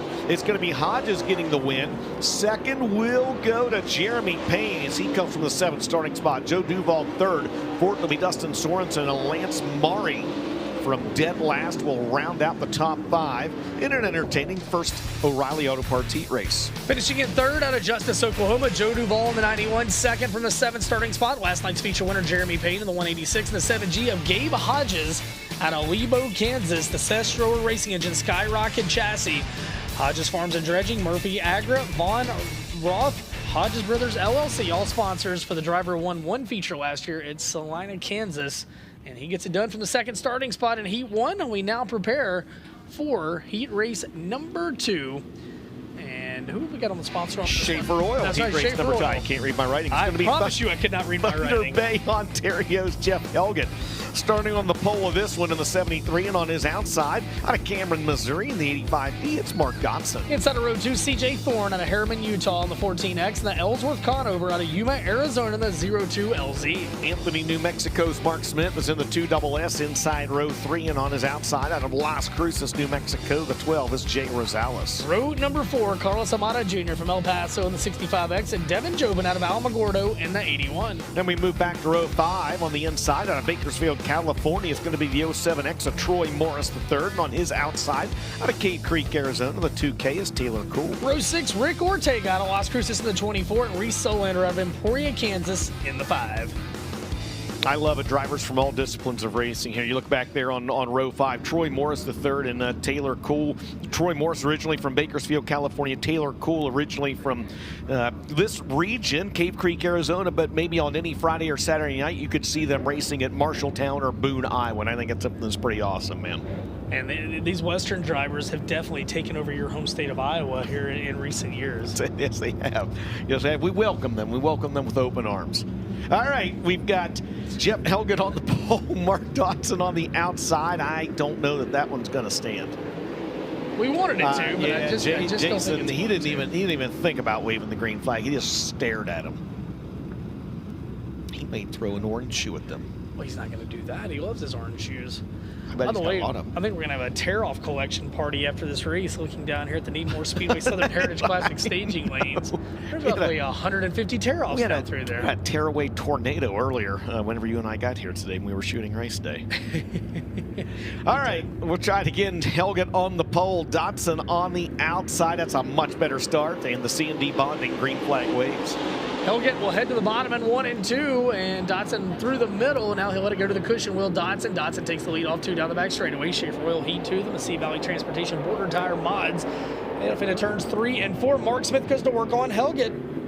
Hang on to a Conover. Yeah, I just made an observation. So Mark Dotson out front in the 85, that's the car Tanner Mullins was in, because that's got the white number on it. Yeah, I mean, if you own both of them, you might as well take advantage of it. Absolutely, why not? We forgot to ask Trent Berry, who was picking to win these races. The great prognosticator. He was on fire last night. I mean, Vegas they were having him investigated. They felt like he was cooking the books. You know, as the investigator Gallardo was looking out for, was looking after him.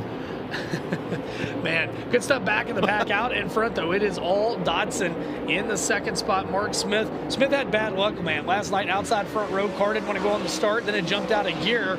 Meanwhile, in the third spot, it's Helgen. Amada's right there with him. Carlos Amada Jr. started back in 7th, trying to work into position number 3. Yeah, absolutely. There you see Troy Morris at 3rd, thinking about threading the needle down the back straightaway. He'll probably think better of it, though. Reese Solander working his way up from dead last in this one, trying to bring TM3 with him, who started 9th.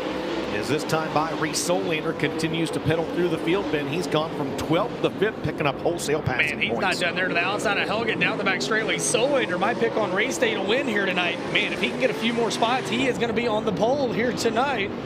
And how about that off at the 4? Amada holds a spot as to his outside from 12th, battling for 3rd. Hang on to it, Reese Solander, way up the racetrack. Yeah, absolutely. Reese Solander making some hay in the 5, and he's got a long way to go if he's going to catch that lead duo, because they are absolutely whooping the field in this one. Mark Dodson and Mark Smith, the Mark and Mark show. They have got a 3-second advantage over Reese Solander. By the way, Troy Morris, the 3rd, he's come from 9th now up to the 5th position, and we've got a Midwest Sheet Metal caution down in turns 1 and 2. And we got that before the lap was completed, so Amada will go back in front of Reese Solander. It's the leader plus 3, and I don't think we got there. So going back to the last completed lap, 5 down, 3 to go.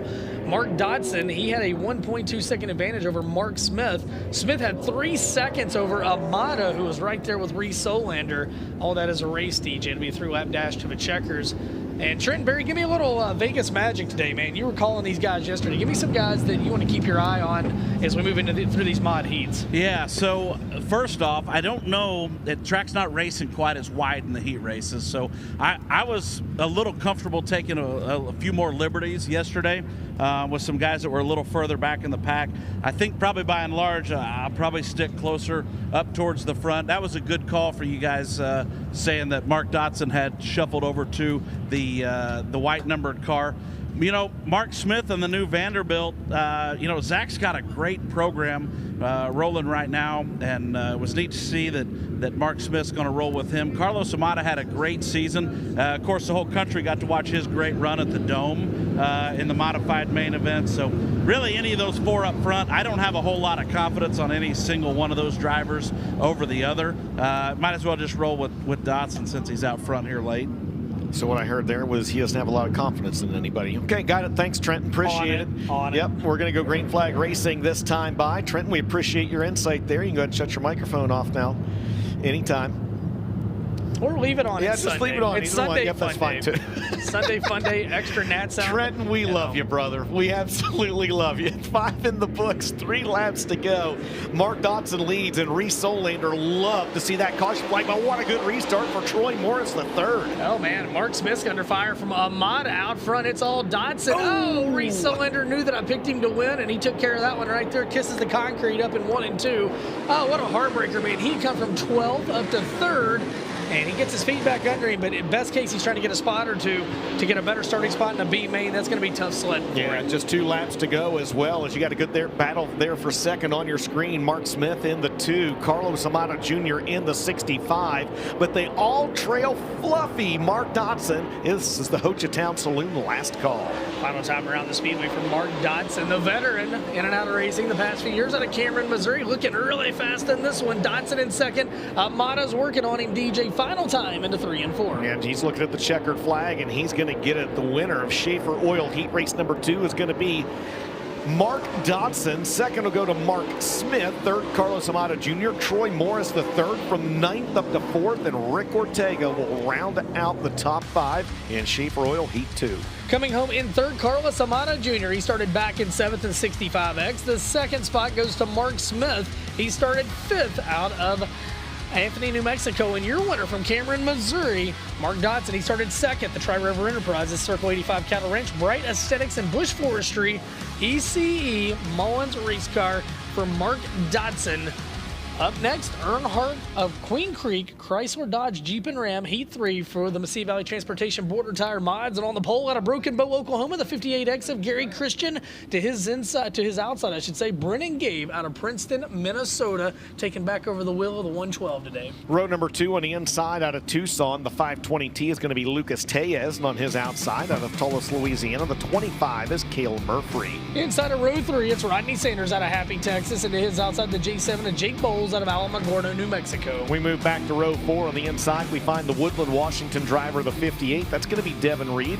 He'll be flanked by the Ponca City, Oklahoma driver, the 721 Troy Gemmel. Row 5, Cole Anderson, Ellis Center, Minnesota, in the 97A, and the 19R, Lucas Rodine from Marion, North Dakota. Peyton Gallardo's got to come from the 11th starting spot. He's in the P17. He's out of Las Cruces.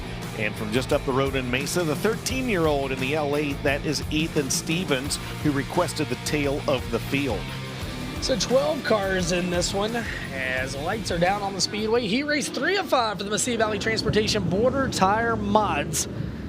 And taking a look at the front row, Oklahoma and Minnesota. Trenton, give me your knowledge. My man Terry Panel, he sure likes to tune and tweak on those motors for the 58X of Gary Christian, and he doesn't like him to give up any power to anybody else in the field. I'm going to take the 58X to stand on this baby wide open for 8 laps. All right, you heard it here first. Very bold pick there, Trenton, picking the guy on the pole. All right, we'll see what happens. That's a Dustin Jarrett move if there was ever a Dustin Jarrett move. Never heard of him. All right, the green flag's going to wave in the Rio Grande Waste Services starting zone, and look at him stack up 4 wide momentarily. Oklahoma's got his hands full right there with Minnesota to his outside. Now Oklahoma to the lead, and that Terry Panel wrench 58X shoots down the back straightaway into the lead. Gabe in second, back in the third spot. Car number 20, Rodney Sanders. He was a feature winner here 2 nights ago. Yeah, I can't believe Trenton Berry said Rodney Sanders wouldn't be able to win a heat race. That's something else. Well, he just jinxed Rodney as Rodney climbed the hill down in turns 3 at 1 and 2, and that cost Rodney a little bit of track space. Now he looks back to the inside of Kel Murphy. Oh, they're going at it right now for that position. Out in front, Gary Christian over Brennan Gabe. Murphy in third, Rodney Sanders fourth. All right. Yes. So have you noticed our little whoop-de-doo is back over in turn number 3, it looks like. Those guys come down to the inside of the racetrack. If they hit it just right, there's a little bit of a whoop-de-doo back over there. I don't know that we've seen that the last 3 or 4 nights. So whoop-de-doo, or Chris Sullivan would call it a how you doing. How you doing. Oh, man, Kel Murphy slider on Brennan Gabe. He'll take that spot away from him out of 2 down the back straightaway. Brennan Gabe back to third. In the 4th spot continues to be Sanders. Jake Bowles in 5th. Gary Christian motored away from him right now in car 58X, making Trenton look really smart in this one. Yeah, he absolutely is. He stretched out to a 1.7 second advantage at the halfway point. 4 in the books, 4 to go. Rodney Sanders gets another run in the 20. He rolls alongside the 112 of Brennan Gabe. They momentarily go wheel to wheel down the back straightaway. It'll be a slider by Sanders down in turns 3 and 4 and give P3 back to the 20 of Rocket Rodney Sanders. Sanders in this one started in 5th, trying to get some passing points. Your winner back on Friday night. Meanwhile, Gary Christian, his lead has blossomed to 1.6 seconds. You like it when I say that? Yes, I do. It's gone to 1.6 seconds for Gary Christian. Murphy in second, but Rodney Sanders hammer down, reeling him in. Absolutely, and just 2 laps to go as well as Gary Christian continues to pull away from the field in this one. That's him on the left side of your screen. On the right side of your screen, what is shaping up to be a battle for the 2nd spot as Murphy drove down the track almost into the 20 of Sanders. Hochtown Saloon last call, Ben, last time around for Gary Christian. How about the Hochtown Saloon? Last call for the Hochtown Saloon. 58X right. Down the back straightaway. As Gary Christian has dominated this one off a turn at number 4. Checkered flag is in the air. Earnhardt Queen Creek Chrysler Dodge Jeep and Ram Heat Race 3 goes to Gary Christian. 2nd to Kel Murphy. 3rd to Rodney Sanders. Then it's Brennan Gabe, Troy Gemmel, Rodine, Gallardo, Bowles, Anderson, Tejas, Stevens, and Reed round out your field. So finishing 3rd, it's going to be Rodney Sanders in the 22nd. It's going to go to Kel Murphy in the 25. And the winner is going to be the driver out of Broken Bow, Oklahoma, in the Smith Equipped Group 4J Energy Panel Chipping Hochtown Saloon. TruePay sponsored number 58X. 3-time winner last year, it's Gary Christian. We move now to Pit Boss Heat Race number 4. And on the pole, it's Terry Phillips out of Springfield, Missouri in the 75. The 4W of Tyler Wolf out of Fayetteville, Arkansas to his outside. I bet Trenton goes way out on a limb and takes Tyler Wolf in this one. Row 2 on the inside. Out of Tumwater, Washington is Tyson Blood in the 97 TB. And on his outside, out of El Paso, Texas in the 44, that is Christy Barnett. Inside of row 3, Jake Gallardo out of Las Cruces in the J17. The 151 of Lucas Gibbs, the Kansas racer, starts 6th. Smoke Joe Chisholm's going to have his brother Jimmy Chisholm's 24C on the inside of row 4. And on his outside, out of Tucson, Arizona, the 50 is Robert Adams. Row number 5, the 26S of Stephen Glenn out of Hamilton, Missouri. And Chris Spalding out of Montgomery City, Missouri to his outside. Final starter, Tayton Hansen from Spicer, Minnesota. 11 cars, 8 laps. This is Pit Boss Heat Race 4-5 for the Mesilla Valley Transportation Border Tire Mods. Trent Berry, lay it on us. Well, so the front row worked pretty good for me last time. Yes, sir. I think Phillips takes this one over Tyler Wolf in a thriller. TP's not had a lot of good draws here for the mods this week. He's got him a chance to start up front right now. He's going to get to pick when they start, where they start the race right here. TP's going to get it. All right, well, Tyler Wolf said, watch this one, TB, as he goes around TP for the lead, and TW leads the way. Tyler Wolf, your leader, on a 2 down the back straightaway. Oh, man. Wow. Yeah. Pro horn action there. Terry Phillips washes up in front of Lucas Gibbs. Lucas Gibbs gives him a shot in the shorts at the end of lap number 1. It's going to be my pick, Tyler Wolf, out front in this one. Trenton's pick, Terry Phillips, is falling back to second. Lucas Gibbs rides in third. Jake Gallardo in fourth. Back in fifth, Robert Adams. Racetrack pretty top dominant right now. We saw yesterday in the late models. The mods were all over it early. Right now, they're really like the top, especially down in 3 and 4. Tyler Wolf has enjoyed the top in 1 and 2 as well. As they're pushing up, that you know, the way the cushion is, especially in 1 and 2, it's still in the shade down there, so that has not baked out of the racetrack, and just a lot of traction. Yeah, and you got some of that Lucy dirt, as Moyer would call it, down there in turns 3 and 4 as well. And just be honest, I mean, a lot of good cars scattered throughout the field here in this one as well. Tyler Wolf out front, Terry Phillips is second. Jake Gallardo, he's taking that third spot away from Lucas Gibbs, and we've got a Midwest sheet metal caution as Stephen Glenn's forgettable week has drawn the yellow flag in this one. And man, that guy right there, he was the recipient of one of our Tredston gold nuggets that was handed out to the drivers with the 3 worst, or the 3 drivers within each of the 1 driver within each of the 3 divisions. I was able to spit it out with the worst luck, and it was a no-brainer in the Mesilla Valley Transportation Border Tire mods. Yeah, man, he's just had a tough week. Trenton, did you guys hear up there from Babiak, which you probably did, but you spoke of the gold?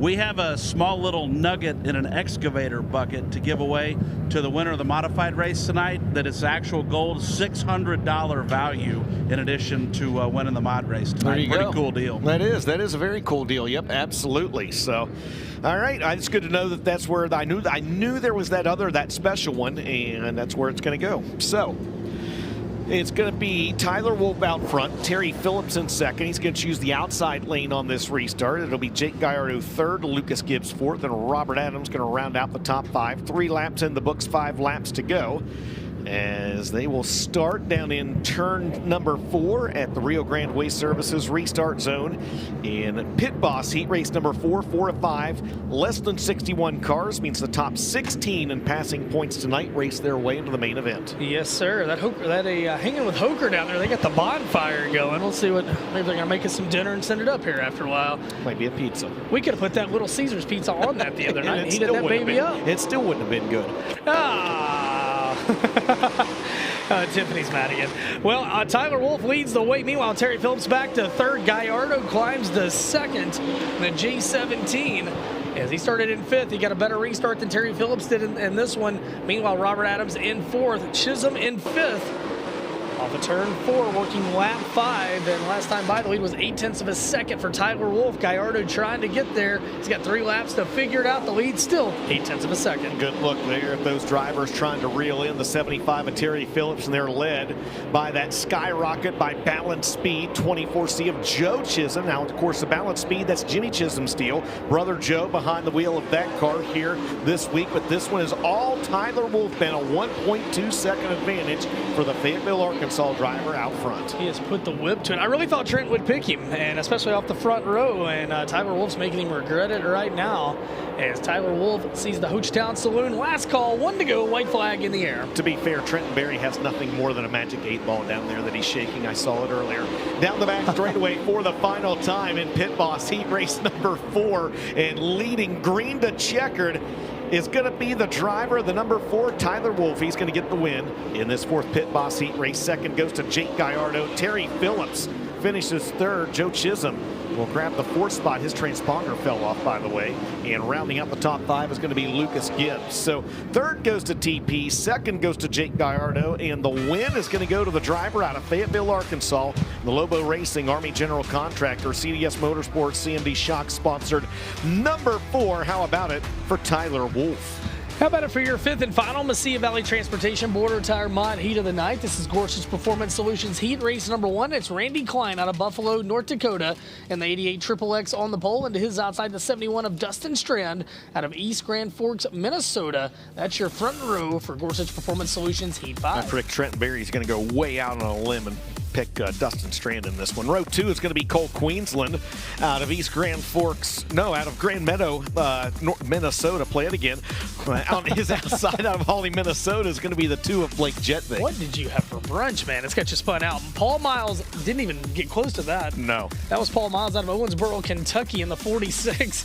The 6F of Matthew Fester out of Grove City, Minnesota, starting as position 6 in row 3. My favorite Gallardo, Fito Gallardo, starts on 7th on the inside of row 4. He's out of Las Cruces in the G17, and on his outside, the X-File from 10 Mile out of Elizabeth, Louisiana. It's going to be the 10 of Talon Willis. Tyler Davis out of Hayesville, Kansas in the 65, and to his outside, Hunter Sandy from Albuquerque, New Mexico in the 12S. And back at the back of the pack, AJ Sharfenstein of Amarillo, Texas, rounds out your field. I thought you were going to say Tyler Rinkin Gallardo was your favorite. Well, he's often confused for a Gallardo. All right, Trenton Berry, lay it on us here. All right, so, hey, I've watched Strand all week. The front row's been good. I've got to finish the week with a win in my last one. So we're going to take Dustin Strand. But if not, we're going to talk about a legend, a man that's not afraid of hard work. He oversees a group of boys that get it done. He's got a can-do attitude. He's as fast as he's ever been. From 7th place tonight, if not Dustin Strand, I'll take Fito Gallardo. Boy, you really tucked your tail between your legs and walked that one back. Did you catch that Fito was his choice if Dustin doesn't win? Yeah. He was hedging his bet. I know, I did catch it. The funny thing is, I saw Fito pull Trent aside down there and have a word with him the other day as well. And it's funny, it was off in a very back, dark corner of the pit area, too. So can't beat it. Well, can't beat Girl Scout cookies in the tower. Oh, these are delicious. My wife shows up and brings chocolate up here. Are my favorites. Who knew tag-alongs were so good? Sorry, Trenton. Check this out. I'm gonna put them in the fridge too. Oh, hey, don't forget you got macadamia nut shortbread in the fridge from also. Hawaii too. Yeah. Oh, show my wife what we got. That's not good at all. Yum. Roar. All right, here we go. It's going to be Gorsuch Performance Solutions Heat Race number 5. Randy Klein on the pole, Dustin Strand on the outside. 8 laps the distance. Top 16 in passing points race their way into the main event. Fifth and final Mod Heat Race of the night. Randy Klein down low, up top it's Strand, and Strand's going to take the lead. See if Gallardo can get up there and mix it up with Strand. It'd be great if that Gallardo and Strand, it was a photo finish. Meanwhile, Cole Queensland charges the bottom and turns 3 and 4. He's in third. He's going for more. Klein's in the cushion. Queensland down low at the line. Klein will take second back. Dustin Strand out front, wheel to wheel for that second spot. Now 3 wide momentarily as Randy Klein gets a good run on the outside. Talon Willis trying to work his way up through in the 10 in. They're going to dance 3 wide once again for this second spot. That's a good battle back there. Dustin Strand says, have at it, boys, as Klein, Queensland, and Willis continue to run that way, and that's how they were the last time by at the stripe. Fito Gallardo hanging out back there in the 6th position. Dustin Strand having a good run out in front of this one, making it look easy. Gorsuch Performance Solutions Heat Race number 5. 3 down, 5 to go. Strand tap dancing around the top side of this FK Rod in Central Arizona Raceway presented by Low Voltage Solutions. Straightaway lead over second place runner Randy Klein. Klein's got company in the form of Talon Willis, who has climbed from 8th up to 3rd. He would love some more passing points. And he goes to the inside of Klein that time at the line. How about Talon Willis, 8th to 2nd? Absolutely, making the folks down there in 10 Mile awfully proud, as he had 2nd that last time by the stripe. As you can see, Randy Klein, though, not giving up without a fight. They fight side by side, though, for the 2nd spot. Willis going to wash up in front of him in 2 very similar-looking race cars. Talon Willis reclaims that 2nd spot that time by the stripe. Some good passing in this one, DJ, working lap 6. Dustin Strand gone, 3.2 seconds the advantage. returning. So high 17-second laps. He's got a 3-second advantage plus over the field. Yeah, absolutely. Looking on back through the field. And as you see, a great battle still back there between Cole Queensland and the 20 Hunter Sandy. Starting to close in on him. Vito Gallardo's falling back to 6th. He may fall back to 7th. Tyler Davis closing in on him as we get the Hochatown Saloon last call. Hochatown Saloon last call. 1 to go for Dustin Strand. Final Mesilla Valley Transportation Border Tire Heat Race of the night. Horses Performance Solutions Heat Race number 5. It's been all Dustin Strand. He started outside front row in this one. He's going to take the win by over 4 seconds in car 71. Coming home in the 2nd spot, he started 8th out of Elizabeth, Louisiana. Talon Willis. 3rd will go to Randy Klein. And from there on back, it's Cole Queensland, Hunter Sandy, Vito Gallardo, Tyler Davis, Jetvig, Fester, Miles, and Sharpenstein. So Randy Klein finishes 3rd in the 88 XXX. 2nd is going to be Talon Willis up from the 8th starting spot. And the winner out of East Grand Forks, Minnesota, in the Wahala Building Center, Hillside Ag Custom Spraying Desert RV. Flagstaff, Nissan, Subaru, QNZ Plumbing, Breck Aviation sponsored. Number 71, it's going to be Dustin Strand. Model Heat races in the books. It's time now for Stuckey Enterprises Super Late Model Heat Race action. Oh, man. Noah Bushman in the banana outfit coming into the shot is my favorite. Oh, man. And again, the division presented by Malvern Bank here this weekend. This is Low Voltage Solutions Heat Race number 1. It's Jonathan Davenport out of Blairsville, Georgia on the pole in the 49. And it's outside the 1 of Tyler Erb out of New Waverly, Texas. 2nd row back on the inside out of Milano, Oregon. Justin Duty will have the 15 car, and on his outside out of Marshalltown, Iowa, the Todd Cooney Racing 19R, it's the Reaper, Ryan Gustin. Row number 3 with 86 of Kyle Beard out of Truman, Arkansas, and the 22 star of Drake Troutman out of Hindman, PA. And your final 3 starters, Daniel Adam out of Peru, Illinois. In the Adam Family Motorsports 75, Kylan Garner out of Sarcoxy, Missouri in the 128, and TP Terry Phillips will roll from the 9th starting spot in Low Voltage Solutions Heat Race number 1. You see those cars down there in that Neatmore Speedway Southern Heritage Classic staging lane. Well, Billy, last night you told us that going into the heat race, it seemed like it was top side dominant. We just saw those mod heat races. Those guys were really hammering the top side. You think it's more of the same for the late models tonight? I think it is, especially down here on 3 and 4 end. There's a lot of grip up top still, and I think they had the bottom so good early. Like I watched them today kind of prep the track, and they seemed like they dug it up a lot deeper around the bottom than they did, you know, midway and on up. But it made it so good down there that all these earlier heat races have all been down there and kind of used it up. So it looks like it's going to be haul butt around that top. So if you're Jonathan Davenport and you got Tyler Erb alongside, what do you do if you're in the 49 car to have a chance to try to beat him into turn 1? Yeah, you just, hope you do everything right on the start zone, and he wants to get to the outside.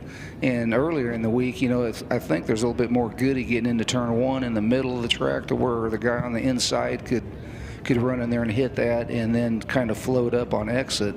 But now it's there's still some brown there, but like where the right rear is going to run is going to be pretty slick there. So he's going to have his work cut out of it. If he can clear him by the time they get to 1, you kind of know that in the seat. If you feel like your right rear is past him enough to where you can kind of go in there and slide up like mid corner and hit the berm on exit. Did you call it the goody? He Is that what you said? The goody up there and down there in turns 1 and 2? I like that. We got Lucy Dirt and we got the goody. The goody. in the sweet spot. The sweet spot. That's exactly right. All right. Well, we hopefully are going to have a goody here in Low Voltage Solutions Heat Race number 1 as those drivers make their way out on the racetrack. And Jonathan Davenport, then starting on the pole of this one, still searching for his first win of the week as you ride along with our in-car camera bearer tonight, and it's Ryan Gustin. Well, Gustin's been fast all week. There's the goody up there. There's the goody. A little bit of Lucy Dirt above the goody. It's a Lucy but a goody. Yeah, there you go. Yes, sir. All right, yes, so we're giving sir. Terry Phillips just a second to change cars. Are you okay, buddy? Yeah, we saw him. We saw him down there in the the Neatmore Speedway Southern Heritage Classic staging lane, climbing into that race car. So I believe TP is going to be making his way out here momentarily. Well, Jonathan Davenport, they've been tweaking all week. They entered tonight trying to become the 5th different driver to win one of these features, but he's got his hands full. Tyler Erb alongside of him. Justin Duty Road 2 with Ryan Gustin. And again, Terry Phillips Man, not only has Terry got to change cars after getting out of that mod, he's got to start dead last in this one, and that's a pretty daunting task. We saw Phillips last night win the Pro Power Dash, get into the feature, Billy, but I don't know if you were watching qualifying tonight. Did you notice maybe what got Phillips behind the 8 ball? Well, I didn't see him qualify. I was over there in line doing some other stuff, but I think he drew one, didn't he? Yeah, he went out pretty early. Yeah, I think he was the first car out, he was the very first qualifier. From what I seen there, the man, he had that thing. It was lightning fast looking tonight. At 15.0s time wise, and a lot of them guys that kind of knew what they were doing. They had the right front stiffened up to go around there nice, and a couple of them guys, I know their heart rate had to go through the roof and was holding their breath. There's a couple of them I thought was going to go out of the place. Well, we've got the caution lights turned off, gentlemen, and we are going to wave the C&D bonding green flag this time by. 8 laps the distance, top 4 transfer. Winner goes to the Schaefer Oil Redraw for the Gorsuch Performance Solutions Pole Award. Jonathan Davenport on the pole and Turbo Tyler Erb on the outside. A little beating and banging, maybe. They are definitely beating and banging now. Meanwhile, Gustin's going to try to get him on the top, can't get there, runs out of racetrack. Davenport to the lead. Tyler Erb turns back down the hill, off into 3 and 4. Well, they slide him. We get the slider. Oh, Davenport's right there. Oh, Turbo throws it in. Davenport's there. Davenport into the wall, and he's going to draw the Midwest Sheet Metal caution. Oh, man. All right, Moyer, lay it on me. Tell me what just happened. This might be ugly here. JD's reserved a lot of times, but I don't know if he's going to be now. So talk to me. What just happened there? Lay it on. Well, Tyler, that's just his mentality. He's going to drive it in there, and he did. And that he just feels like that was his only chance to be able to win the race, to be able to pass him on the first lap. Because once they get ringing around that top, it's going to be tough to make time anywhere else on the track. So he just drove it in there, and it could have been worse than that, I guess, but it was bad enough that it messed Jonathan up. We're going to take a look at the FK Rod Ends instant replay here, guys, and see what happened. Here's one look at the speed cam. That's the very tail end of it. The start of the race there, wasn't it? Yeah, that was. Here, Tiffany, can we take it back and just get that first lap? Is that possible, or? Okay, we're going to grab that first lap because it definitely starts down here in 1 and 2, Billy, to your point. Well, it starts in coming to the green. Coming to the green, I think. Those guys were already leaning on each other. Yeah, Tyler's got a knack for when he's on that outside. I've been there before, too. I mean, he wants to get down as low as he can get against your right side or whatever. But in my opinion, if I was him, as good as the outside groove is here, I'd have been up there in the wet dirt on the outside, and I think he could have beat him in the corner. But let's take a look here. So they're coming down through, a little bit of contact there, then a lot more contact there. Gustin thought about going to the outside. That would have probably been no man's land. Yeah, he thought better of it. And now at this point, Billy, do you know what's coming as a driver? Well, JD kind of did know. He didn't enter way wide. He tried to kind of block the slider line, but he drove it in there. Well, and I don't know if JD's going to make his way to the infield, and it looks like he's going to stop in the Mary's Home Furnishings hot pit and get the crew to look at the race car before he makes his way back out. That'll adjust our lineup, and again, we don't cross them over in the late models. We move them straight up, so that's going to put Justin Duty now on the pole of this first Low Voltage Solutions heat race. Billy, if you're the 49 car, what's the temperature in your helmet right now? I'd say it's out the roof right there.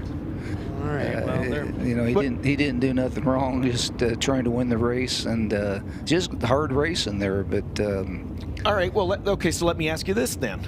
We all saw what happened right there. You say the temperature's probably through the roof. As a driver, though, how hard is it to kind of bring that temperature back down and know you might want to get revenge on someone, but also know that tonight is a minimum of $25,000 to win, and if you win this heat race, you're going to start somewhere in the first 2 rows. Right. Well, JD knows now that he's been in the pits, he's got to start on the tail, so his to win the race is really no option there that he's going to be able to win it from the back. I don't think. Superman.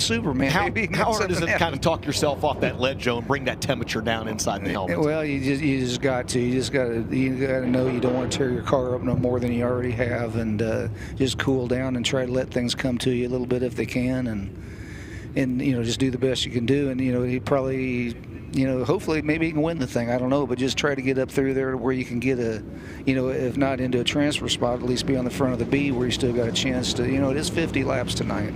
Billy, based on what you saw right there, do you think Davenport has any other damage other than what he had there on the nose of the race car where they got the elephant ear off, the flopper off the right front? Yeah, I don't think it's damage no other than that. I don't think it didn't look like the right front hit hard enough that it messed the toe in or nothing up. But that aero deal it's huge here, like as everybody said. So with that right front tore up the way it is, I think it'll have an effect on him for sure.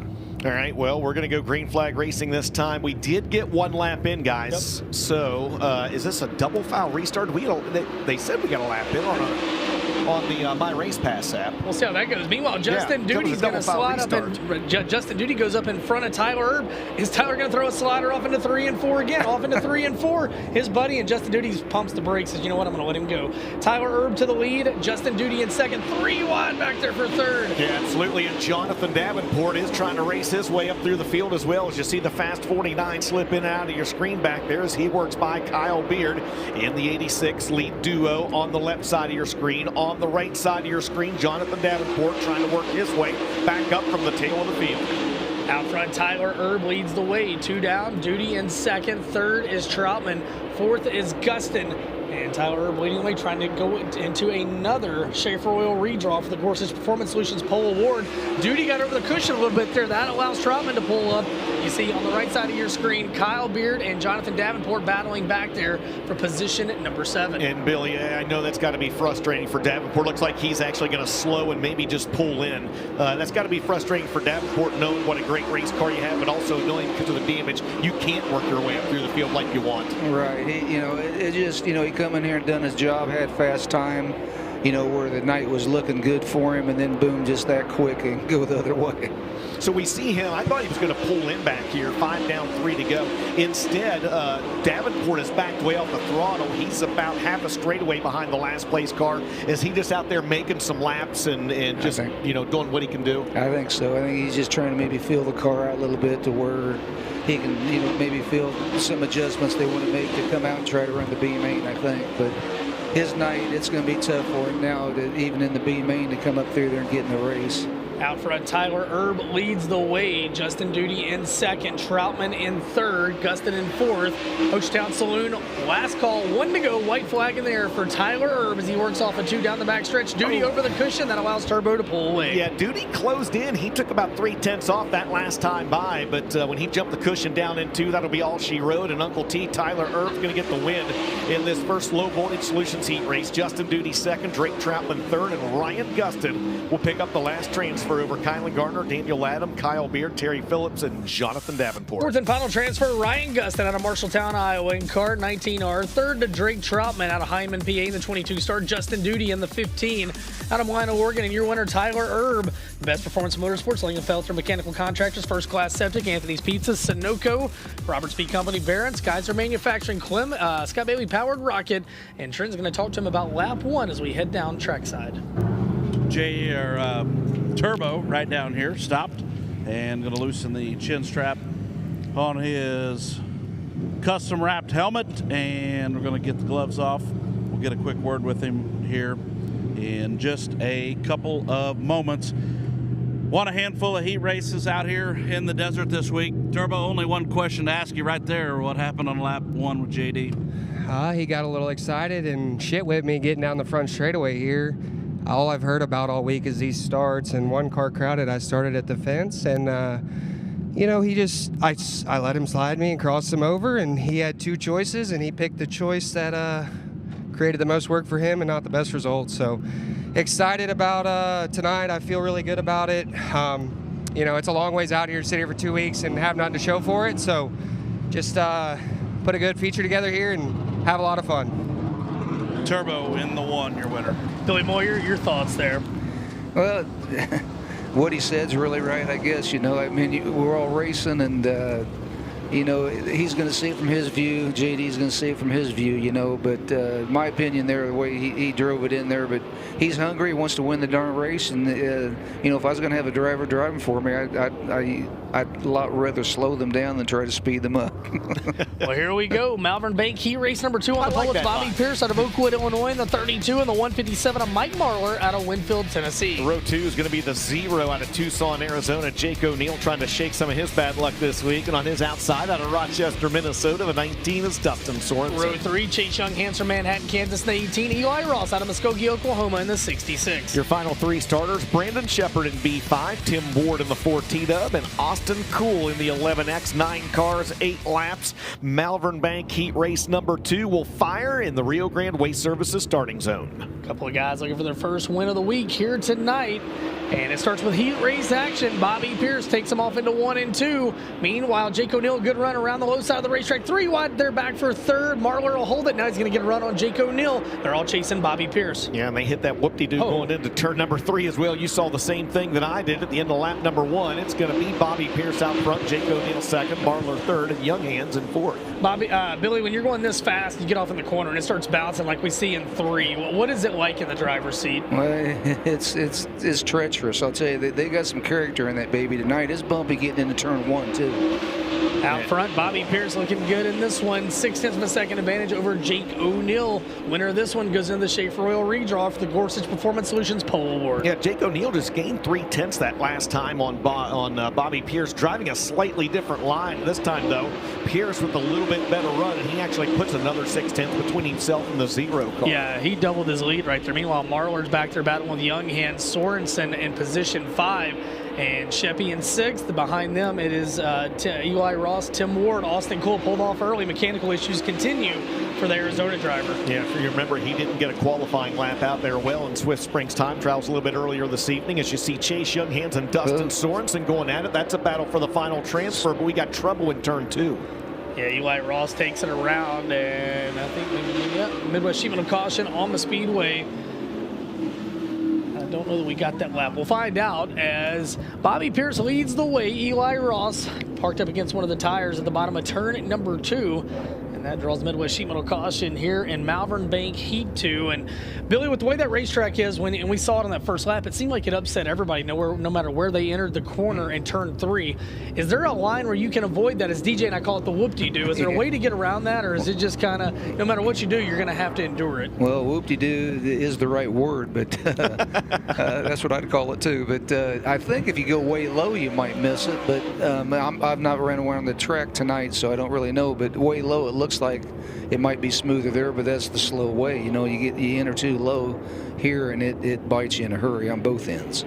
4 down, 4 to go, and we are back underway.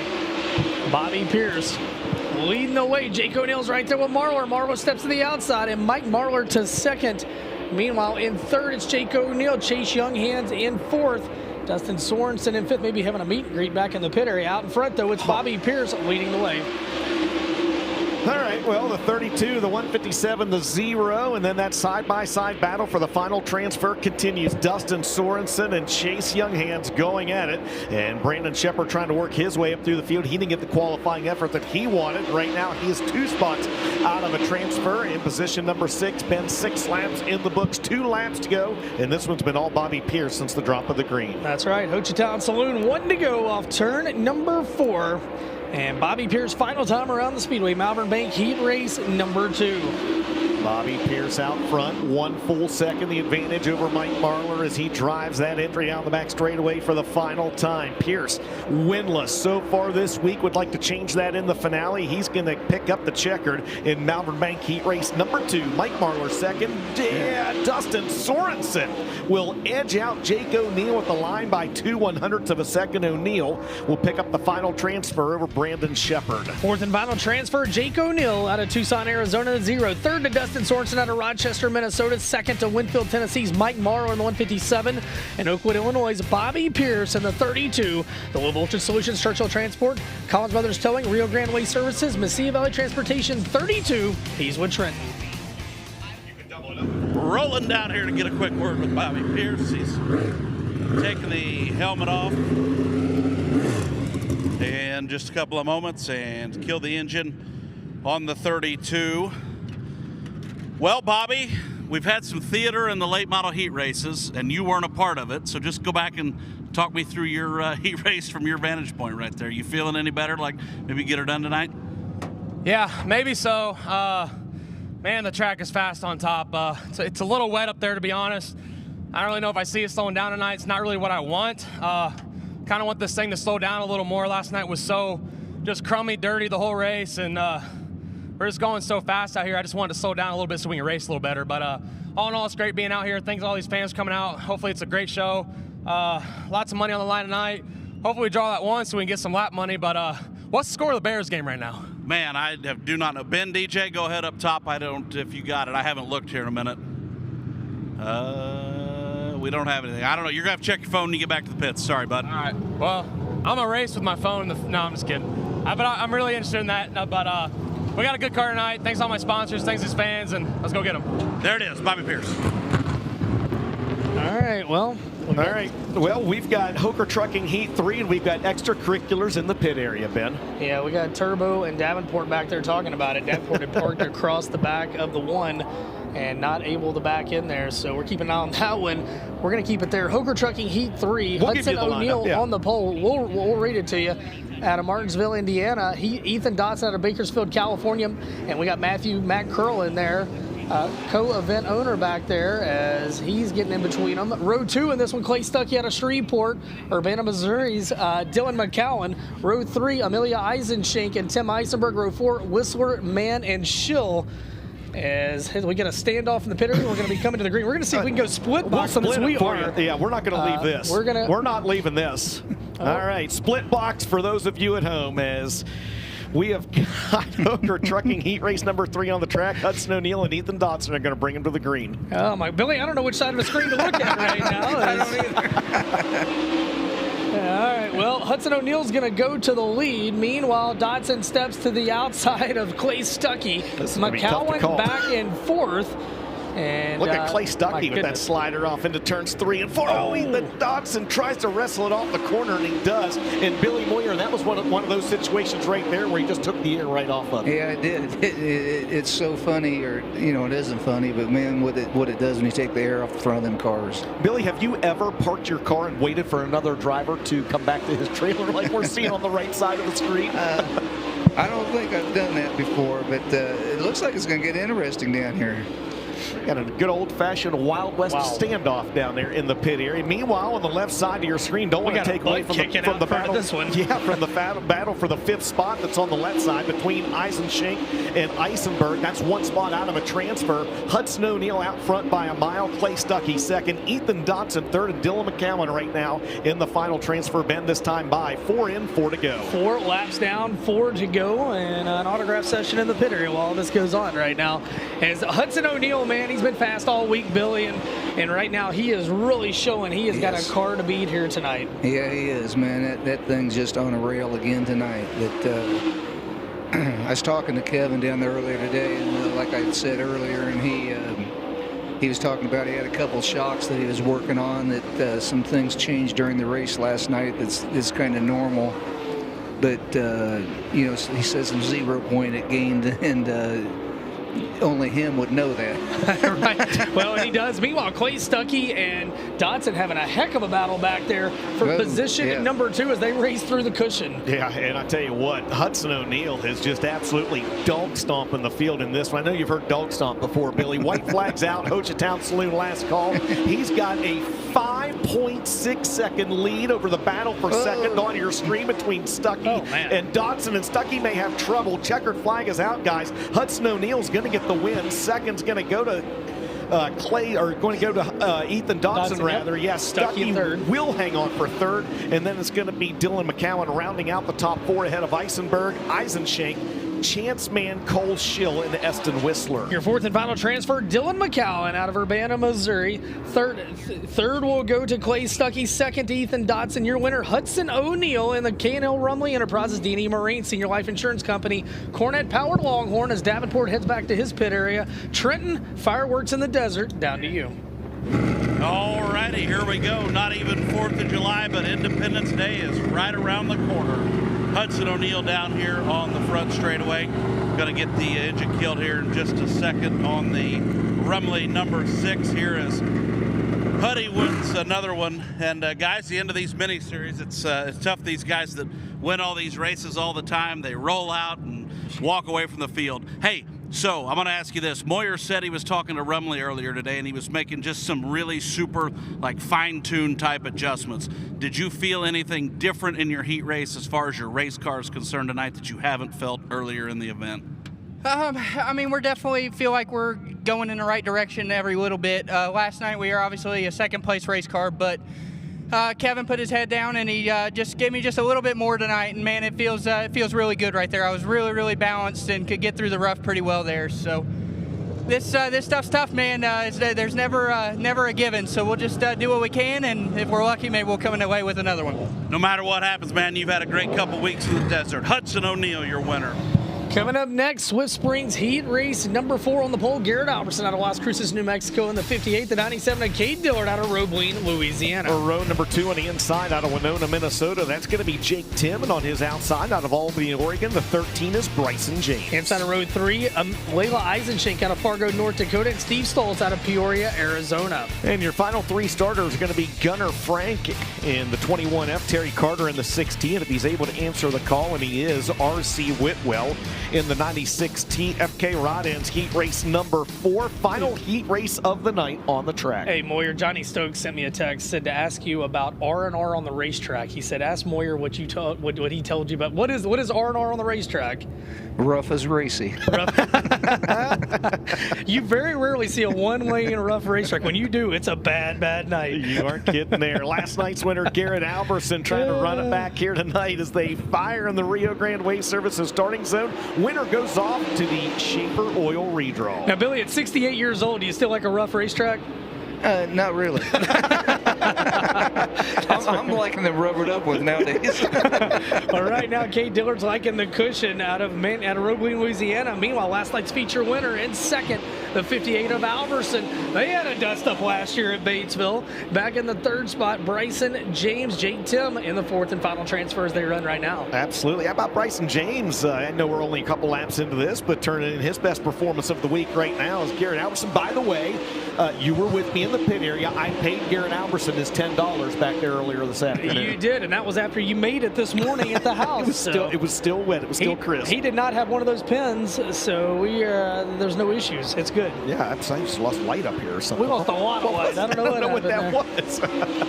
Out front in this one is Cade Dillard. This is by far the best CD has looked in the late model this week as Eisenschenk grabs a handful of concrete down in turns 1 and 2. No harm, no foul. We stay green, but Ben, by far the best Cade Dillard has looked in the late model. Yeah, he's looked really good, and we got a Midwest sheet metal caution on the speedway because we have debris on the speedway top of turn number 1. Billy, I had to laugh because it wasn't that you were laughing at anybody in certain, but you were just grinning at that situation watching the monitor. How nice is it to be on this side of things when it's not you that people are waiting on or vice versa, and you get to watch from afar? Yeah, it's a whole different deal when you're up here than if you're down there getting ready to fight or whatever, you know. But these guys all, you know, they got to run with each other all year long, you know, and I don't know, you just don't need to make no enemies this early in the year for sure. And so I think DJ asked you, but things were escalating. Have you ever pulled back at the pit area and there's a car waiting on you at your pits? No, I don't think I've had that happen. Well, that's probably good then. That's probably a good thing. Yeah, it is. I'm sure I've had my time when I've roughed somebody up here or there, but I try to run them clean and fair all that I can, which, you know, everybody tries to do that, but there's some of them that are different than others. I can honestly say that it's not because you are standing up here. You have, I felt, always been one of the cleanest and smoothest drivers. Thank you. Out there. We get ready to go back to Green Flag Racing, guys. 3 in the books, 5 to go, and Cade Dillard looking solid at the front of this one. Yeah, Cade Dillard's looking really good right now. And in the second spot, oh man, Albertson over the whoop-de-doo. Keeps it on the racetrack though, and he'll sit in second. He looks to the inside of Dillard. Billy, right now, do you see, without pulling that cushion down with the blade, any way that top slows down? It's not looking like it. It's not looking like it. Now back in position number 3, Bryson James mixing it up with Jake Tim behind them. Man, Eisenschenk up on the cushion as well. DJ 5 laps complete when they come by this time. 3 to go. 4th and final heat race of the night for the late models. Whitwell out of the party. Yeah, trouble for Whitwell. You're exactly right. Remember, he didn't get a qualifying effort either, as Garrett Alberson's tried to turn up the wick here a little bit these last couple laps and close back in on Cade Dillard. And we have got a Midwest sheet metal caution flag once again. Stoltz. Yep, as we've got Steve Stoltz parked on the inside of the racetrack going into turn number 1. Should we be worried that a fire truck just pulled onto the property with the lights on? I seen that coming across the back over there, yeah. All right, and a handful of ambulances. So we'll try to get an update on that. My goodness. What could possibly go wrong? FK Rod Ends heat race number 4. 5 in the books, 3 to go. Cade Dillard been your leader since the drop of the green. He picked up the win in the modified here on the opening night. Garrett Alberson, last night's late model winner, is second. Third is Bryson James, and Jake Tim is fourth. Right now, Layla Eisenschenk, Gunnar Frank, Steve Stultz, Terry Carter, all on the outside looking in. Billy, you had no idea there was this much action up in the press box. I did. I was just thinking, all them ambulances going over there. Maybe there's some action happening in the pits over there we're not seeing. Randy Weaver, he's pit reported with us, and he was in the box with me at the FloRacing Night in America event at Volunteer Speedway last year. And he goes, "Man, I don't smoke, but I need a carton of Marlboros watching all this." And there's a lot that goes on. There's a lot happening. There is a lot happening. All right, guys, we are going to try it this time by 5 in the books, 3 to go. Final heat race of the night, FK Rod Ends heat race number 4. It's Dillard, Alberson, James, and Tim, your top 4, as Dillard fires over in turns 3 and 4. Well, battle for third rages on. James has got it. Jake Tim right there. Tim slides up the racetrack. Can't quite get there. He'll hold on to fourth. Eisenschenk right behind him. Down the back straightaway, off into turns 3 and 4. 6 on the board, 2 laps to go, and it's 4 car lengths now between Dillard and Alberson. And man, that top is pretty gnarly. It sure is. That's a good battle, guys, for the final transfer spot on the right side of your screen as Layla Eisenschenk is closed in on Jake Tim. Tim's in fourth. Eisenschenk 1 spot out of a transfer in the Hochatown Saloon last call. I tell you what, Layla has been really good this week. She's made a lot of progress throughout the week running an open competition event. Meanwhile, down the back straightaway for the final time, the winner of Swiss Springs heat race number 4, it's Cade Dillard out of Roebling, Louisiana. Second is going to go to Garrett Alberson. Third to Bryson James. Fourth and final transfer, Jake Tim. Layla Eisenschenk heads off to the B main, and she will take Gunnar Frank and Terry Carter with her. So the driver finishing in fourth is going to be Jake Tim. Third will be Bryson James. Second is going to be Garrett Alberson.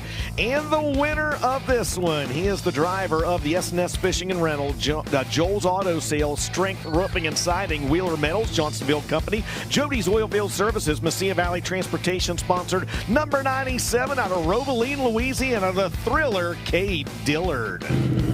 Been Cade's best heat race of the event. Donnie Peterson back in the pits, I'm sure, was the one putting the super tune on this thing for today. Cade has taken the helmet off, killed the engine on his Longhorn race car.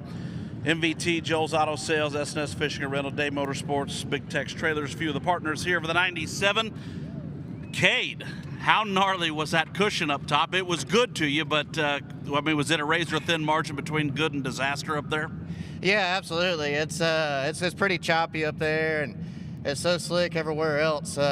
You have to be up there in it, and just got fortunate enough to start where we did, and was able to get a jump up there, and had a pretty good car. Just I'm pretty wore out. That's pretty choppy up there, so hopefully we'll get it smoothed out, and just took us all week, but hopefully we got it going in the right direction. Cade Dillard, the 97-year late model heat race winner.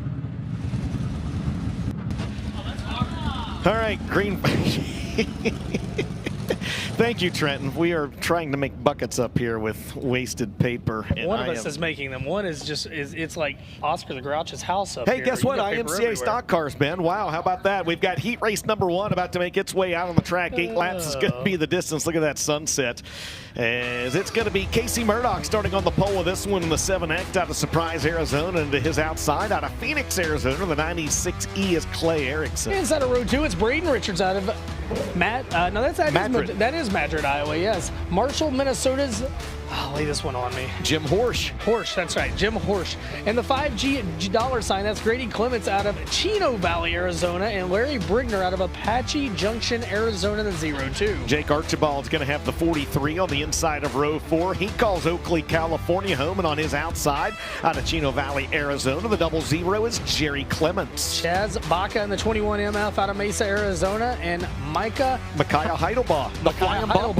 The press box door open, and I was nervous for a second. Jack Coker, though. We're fine. We don't have a drone up here to show you what would happen if that would be the case. So. Oh, man. I got nervous for a second. This is I don't know if you want to call it a tune-up or just an exhibition or what it is. A lead-in. We'll call it a lead-in, Ben, to the IMCA Winter Nationals, which kick off here at Central Arizona Raceway with practice on Tuesday. What? Did you say no? I thought you said no. No, it was the other end of the press. I'm telling you, the other end of the press box. They're getting very loud down there. Yes, they're getting very loud down there. All right. Security up here. Absolutely. Casey Murdoch. Oh, no. We are going to throw a Midwest sheet metal caution flag before we even get started. Before we ever get a green flag, we see our first Midwest sheet metal caution. Wait, they just turned the lights back out. We're going green. Oh, my goodness. What DJ. the heck just happened right there? All right. Well, Murdoch and Erickson, your front row. Yeah, Commissioner, get them together, buddy. That looks like a circa 2005 Terry English. That's got to be Terry English, That right? looks so good. Clay Erickson's car. Have you seen Terry English lately? I've seen him many he might be times. here. I think we know Terry English was on. I don't know. All right. IMCA stock cars, look at that. 2x2x2, just like Noah led the animals to the Ark. We wouldn't expect anything there different. There was no IMCA stock cars on the Ark. There should have been. Oh, we got a spinner, though. Midwest sheet metal caution. Nope. One and you're done. He's going to keep going. That's why we like IMCA stock cars, baby. Casey Murdoch gets it back together. He sure is. At the end of lap number 2, it's going to be Erickson out front. He stays out front in that number 96, second spot. Casey Murdoch. Nope. Jim Horsch has worked his way up through the field in the 21. Then he drifts to the outside and gives up the spot to the 11 of Braden Richards. Chaz Baca trying to work his way through the field as well. Hang on to it. Horsch is cleaning dirt off the wall. By the way, the spelling of Horsch to get to Horsch, it's a mind. You're right. I wouldn't have got there if you hadn't told me earlier today. I told you earlier today. I said it's Horsch, like Porsche. Like Porsche. Meanwhile, Chaz Baca, like Baca, on the low side of the racetrack. Like Chewbacca. Like Chewbacca, but with Chaz at the front of it. He's applying pressure for the third spot. And these guys right now, man, the top of the racetrack's just too good. It's just too good right now. We know the track staff's going to go out there and pull that cushion down. But the stock cars even up there just going and grabbing it, riding around the top side of this racetrack. These are some good-looking race cars, though, DJ. Yes, I will give you that, man. I give you a hard time, but these guys put on a show. Business picking up for the lead, though. Absolutely, and right on cue, we double it up for you at home. Braden Richards going to think about a slider down in turns 1 and 2. Not going to be able to get it done. Clay Erickson going to stay out front in the 96E. So the local driver out of Phoenix, Arizona, able to turn back the challenges of a 7-time winner last year out of Madrid, Iowa. It's Braden Richards in the 11R. Richard, by the way, won the Thursday portion of the Boone Super Nationals qualifiers. I mean, those guys really get hiked up in the left rear. I mean, it is a maximum downforce on that right front, the way they're laying over through the corners. So on the left side of your screen, the battle for the lead. Meanwhile, oh my goodness, hang on to it as Richards kisses the concrete. That allows what was the battle on the right side of your screen to become one big battle. That's the battle for second, third, and fourth. Richards has got it. Horsch is right there. Baca as well out front. It is all Clay Erickson. Hochtown Saloon, last call, 1 to go, white flag in the air. Final time around for your race leader, the driver of the 96E out of Phoenix, Arizona, Clay Erickson. And it's going to be Braden Richards, Jim Horsch, and Chaz Baca going at it down the back straightaway for second. Final time, checkered flag in the air. Clay Erickson's going to get the win. Is Horsch going to be able to get the second spot? He will not. It's going to be Braden Richards over Horsch and Baca in a great battle for fourth with Larry Brigner rounding out the top 5. Coming home in the third spot in car number 21. He started back in fourth. He finishes third. Jim Horsch in the 21. Second to Braden Richards, the Iowa driver in the 11R. And your winner, Clay Erickson. He gets it done. The Empire Income Tax Total Custom Carbs entry out of Phoenix last year in the last year in the Central Arizona Raceway track standings. All right, DJ. I think they're starting to show what they got. Absolutely. We're on to something here. All right, we've got heat number 2 making its way out of the track out of Mesa, Arizona. Trevor Hidalgo in the 7M, and on his outside in the number 73T out of Burlington, North Dakota, it's going to be Chris Tuchscherer. We're going to have a fact on him here in a minute. Kyle Hamby inside of row 2 in the 7K out of Hackett, Arkansas, and Malacca, Minnesota's Caden Woody in the 980 outside of row 2. A pair of 75s make up row 3. It's going to be Bo Partain on the inside out of Casa Grande, Arizona, and on the outside out of Cresco, Iowa, the 75 is Cole Suko. Row 4, Wahoo Nation, Mike Albertson out of Audubon, Iowa in the 3, and Drew Miller out of Goodland, Kansas in the 49. Final starter, Corpus Christi, Texas driver. Keep an eye on him, Cameron Starry. DJ. Hey. Look at this. They know how to do it. They don't make extra parade laps in IMCA stock car country. They go green the first time around, and that's what we do here at Central Arizona Raceway for this one. A little beating and banging out in front. No harm, no foul. Let's race out of the corner. There's 5 cars going for the lead. Sign me up for it. Hidalgo leads the way. He's got company back there, though, as they are 2 and 3 wide behind him. Hamby in tow. Oh, your leader gets a little out of shape. Doesn't matter. He's going to lead lap number 1. Hidalgo out front. All right, Chris Tuchscheer in the in that kind of second, third, fourth place battle there in the 73. And you know who he helped train, or who his training partner was for UFC? Brock Lesnar. Absolutely, it was. Yeah, I heard that you went down and told him that you pumped him on there. Maybe I went down and told him that you owe him money. Look at those guys, 3 wide down the front straightaway. That is a gaggle. Tuchscheer on the inside. You got the 75 on the outside of Bo Partain. You've also got Cole Suko in the white 75. There's the Wahoo, Mike Albertson, the defending Shelby County Speedway track champ in the 3. He's the meat of the sandwich as they roll through 3 and 4. DJ, this might be the best race of the night right here. IMCA stock cars. The best one we've seen so far. Look at Bo Partain working his way up through the field in that yellow 75 as he's got a pair of 7s there. Thought about the chrome horn coming off turn number 2. Thinks better of it. Bo Partain's got a good hot rod here tonight. It's more of a still horn on these race cars. Off into turns 3 and 4, off of the corner. Man, 3 cars battling it out for the lead. Hidalgo is led for the first 4, but he's got a lot of company. Partain's right there with him. I mean, you've got the entire field all within a half straightaway of each other. It's why we love the IMCA stock cars, the Class 2, tough to tame. You can see them every single Friday night in the summer at Marshalltown Speedway right here on Flo. Partain with a deep slider down in turns 3 and 4. He'll wash up the track, leave the left front at home. Hang on, baby. Oh, no. This might not end well. Stand by. Oh, man, Partain drifts up the racetrack. We got one with the hood coming off of it. We're working lap number 6 down the back straightaway. Cole Suko might win this. Bo Partain, 12 wins last year. This might be bigger than any win he got last year, the way they're going at it. Here comes Cole Suko. He leaves him a lane, though. He leaves him a lane. Good clean racing-ish. Good stuff. 2 laps to go this time by. Bo Partain out front in the yellow 75. The white 75 is Cole Suko, the Cresco, Iowa driver. And they are still stacked up 2 by 2 behind them for third. Here comes 75. Suko down to the inside. Pair of 75s duking it out. Hochtown Saloon, last call. 1 to go. Partain leads the way over Suko. Hamby, Tuchscheer back there behind him. As your leader now down the back straight for the final time. Partain, 12 wins last year. DJ, 6 of them came here at Central Arizona. He would have loved to get a big one here tonight. Through turns 3 and 4, the winner of Heat 2 for the IMCA stock cars, Bo Partain in car number 75. Second, we'll go to Suko. Third to Hamby. Tuchscheer in 4th. No, Tuchscheer gets the 3rd. Hamby back to 4th. Starry from dead last to 5th, and it's Albertson, Hidalgo, and Miller rounding out your field. Good stuff. So second spot or third spot's going to go to Chris Tuchscheer in the 73T. Cole Suko going to finish in the 2nd spot. And picking up the win in this one, the driver of the 75C from Casa Grande, Arizona, in the JDJ Speed Dirtworks contract sponsored 75C. How about a round of applause for Bo Partain? Sharing is caring. I got a couple of notes down there in the pit area today. All right, heat race number 3. Carlos Barraz out of Phoenix, Arizona in the 85 to his outside the 37 of Jason Rogers out of Selden, Kansas. Row number 2, DJ, who is it? It's going to be Andy Soul out of Queen Creek, Arizona in the 18 on his outside. Also pulling double duty out of Price, Utah in the 7-11. It's Pace Herrera. Row 3, Speedy Madrid out of Phoenix, Arizona in the 15. And in the 87 is Kurt Lund out of Redwood Falls, Minnesota in the 87. Couple gunners back there in row number 4. Keep your eyes on them. The 82 out of Bonham, Texas is going to be Shelby Williams on his outside. Out of Rio Rancho, New Mexico, the 3J is Josh Kane, your final starter. Out of Surprise, Arizona, the 41 is George Franzman. Meanwhile, McKelly pulled the 196 out there, and I thought they were about to enter the 3rd division of the week. He'll pull it to the infield. He's coming up on the B mains. We're collecting debris up there out of the racetrack. They were going to go green this time, but they pick up that piece of plastic up there at the top. I mean, I think I know the answer. It's going to be Marshalltown, I know. But your favorite track to watch the IMCA stock cars at is where?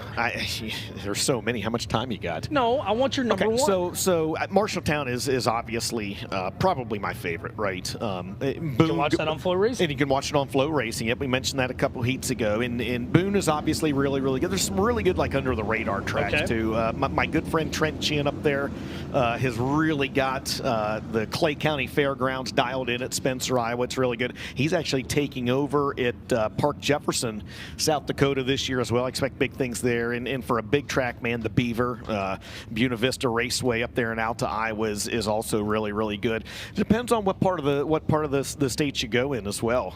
These guys, they really never disappoint. I can't wait to hear the governor up there. I really can't. Well, it's coming. It's coming sooner rather than later. Well, so also is the C&D bonding green flag if we ever survive the world's slowest pace lap in the history of the Wildlife Shootout. My goodness. They've been one to go for 4 minutes. Well, it's Carlos Barraza out of Phoenix on the pole. Jason Rogers out of Selden Kansas on the outside. And that might be why they couldn't get going. That is, wow. Well, it didn't start smoking until he gassed it up. I don't think, it feels like that could be some rear end issues possibly in that race car. Oh man, tough break. And we got one just sitting there. Yeah, that's Speedy Madrid as well. He caught the bad end of that deal. I bet we will take a look at the FK Rod Ends instant replay. He was in a bad spot as when they gas it up, keep an eye on Barraza, your pole sitter, and kaboom. No Barraza Palooza here tonight. Yes, salted a Uke tire too. Huh. Well, Uke tire didn't hurt anybody. Well, tough break for both Carlos Barraza and Speedy Madrid. Is Barraza still out there? No, he went to the infield. He had run out of smoke. Are you sure about that? No, he didn't. He's right there. Oh, no. Well, no, that's Kurt Lund. That's Kurt New Lund. rules. Do you even know IMC stock cars? Okay, let's all calm down here just for a second. Right, this will be the final heat of the night. I can say that with a fact. Yes, absolutely. And then we'll move off to B main action. No Pro Power Dash tonight. Much to the chagrins of everybody at home that love the barrel racing. No barrel racing tonight. And we will have the Schaefer Oil redraw for the Gorsuch Performance Solutions Pole Award for the late model division. We'll also have the Don Frank Force. Somebody's going to win it tonight. Somebody, and because nobody's won this week, and nobody won last year. A fan will get $3,000 tonight, and a driver's going to get $3,000. We'll talk about that more later. I think while they're doing that, I'm going to get Trent to talk to Chris Kearns down there. We're going to go ahead and announce next year's dates while we're doing that. I love that. He might have another special guest. He may have another special guest down there. Well, it's going to be the Trenton Berry show here during the track prep break for sure at Hoker Trucking Victory Lane. Excuse me, I heard my name. I was back here chatting with J-Van. Shocker. Well, imagine that.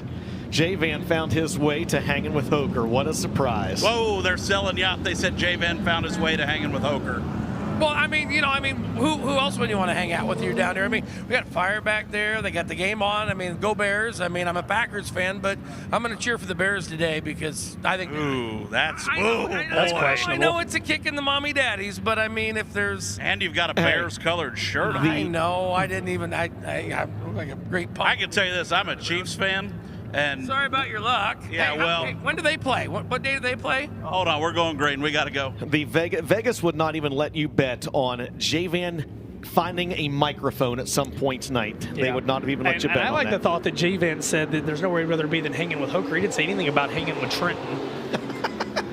The C&D bonding green flag is out in this one. Jason Rogers going to get the early hook shot. I'm telling you what, man. Kurt Lund in the 87. There's a guy right there that has driven everything with four wheels. Tough break for Rogers in the 37, and that is going to draw a Midwest sheet metal caution. There must be debris on the race. Yeah, maybe they were in the receiver, and we thought for whether it's Jason Rogers, Aaron Rodgers, it's tough here for the Rogers right now.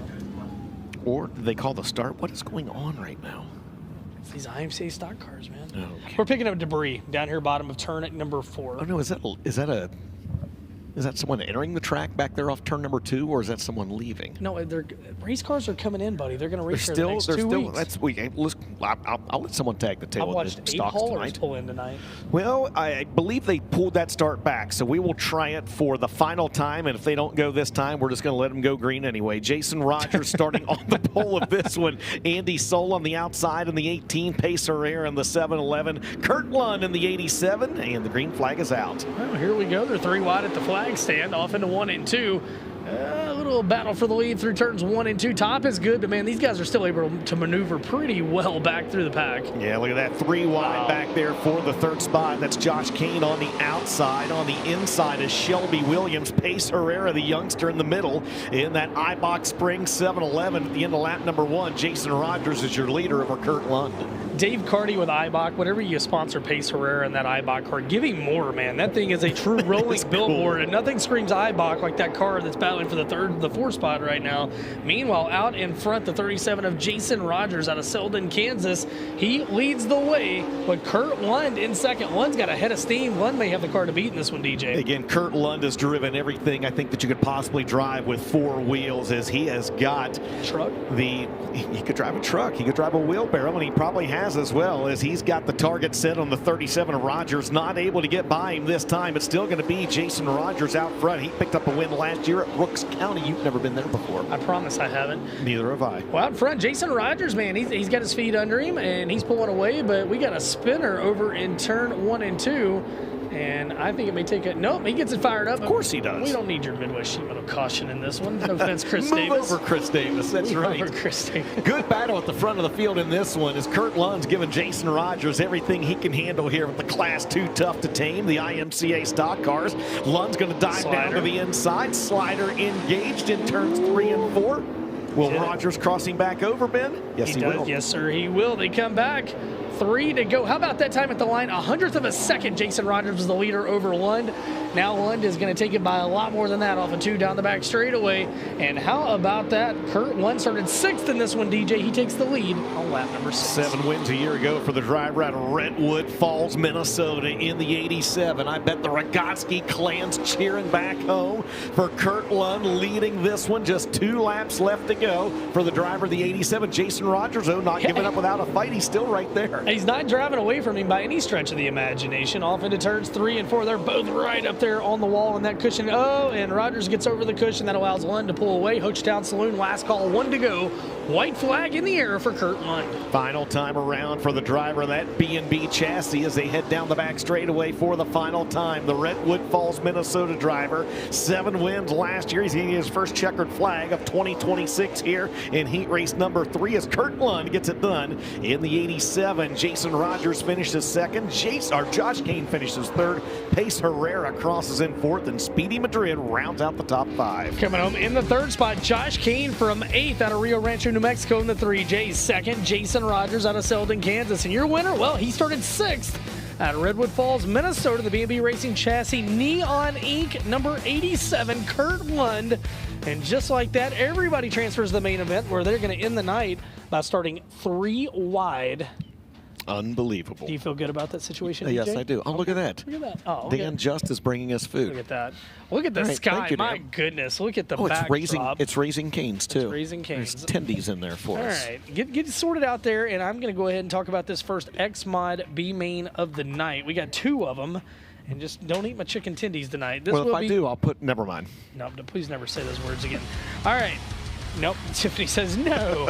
Winning at Carburation, B main number 1 for the Xmods on the pole. Jonathan Ortega out of Las Cruces, New Mexico in the 22. And to his outside, Mel Romero out of Las Cruces in the 3R. Row 2, Justin Yeager out of Green River, Wyoming in the 50X.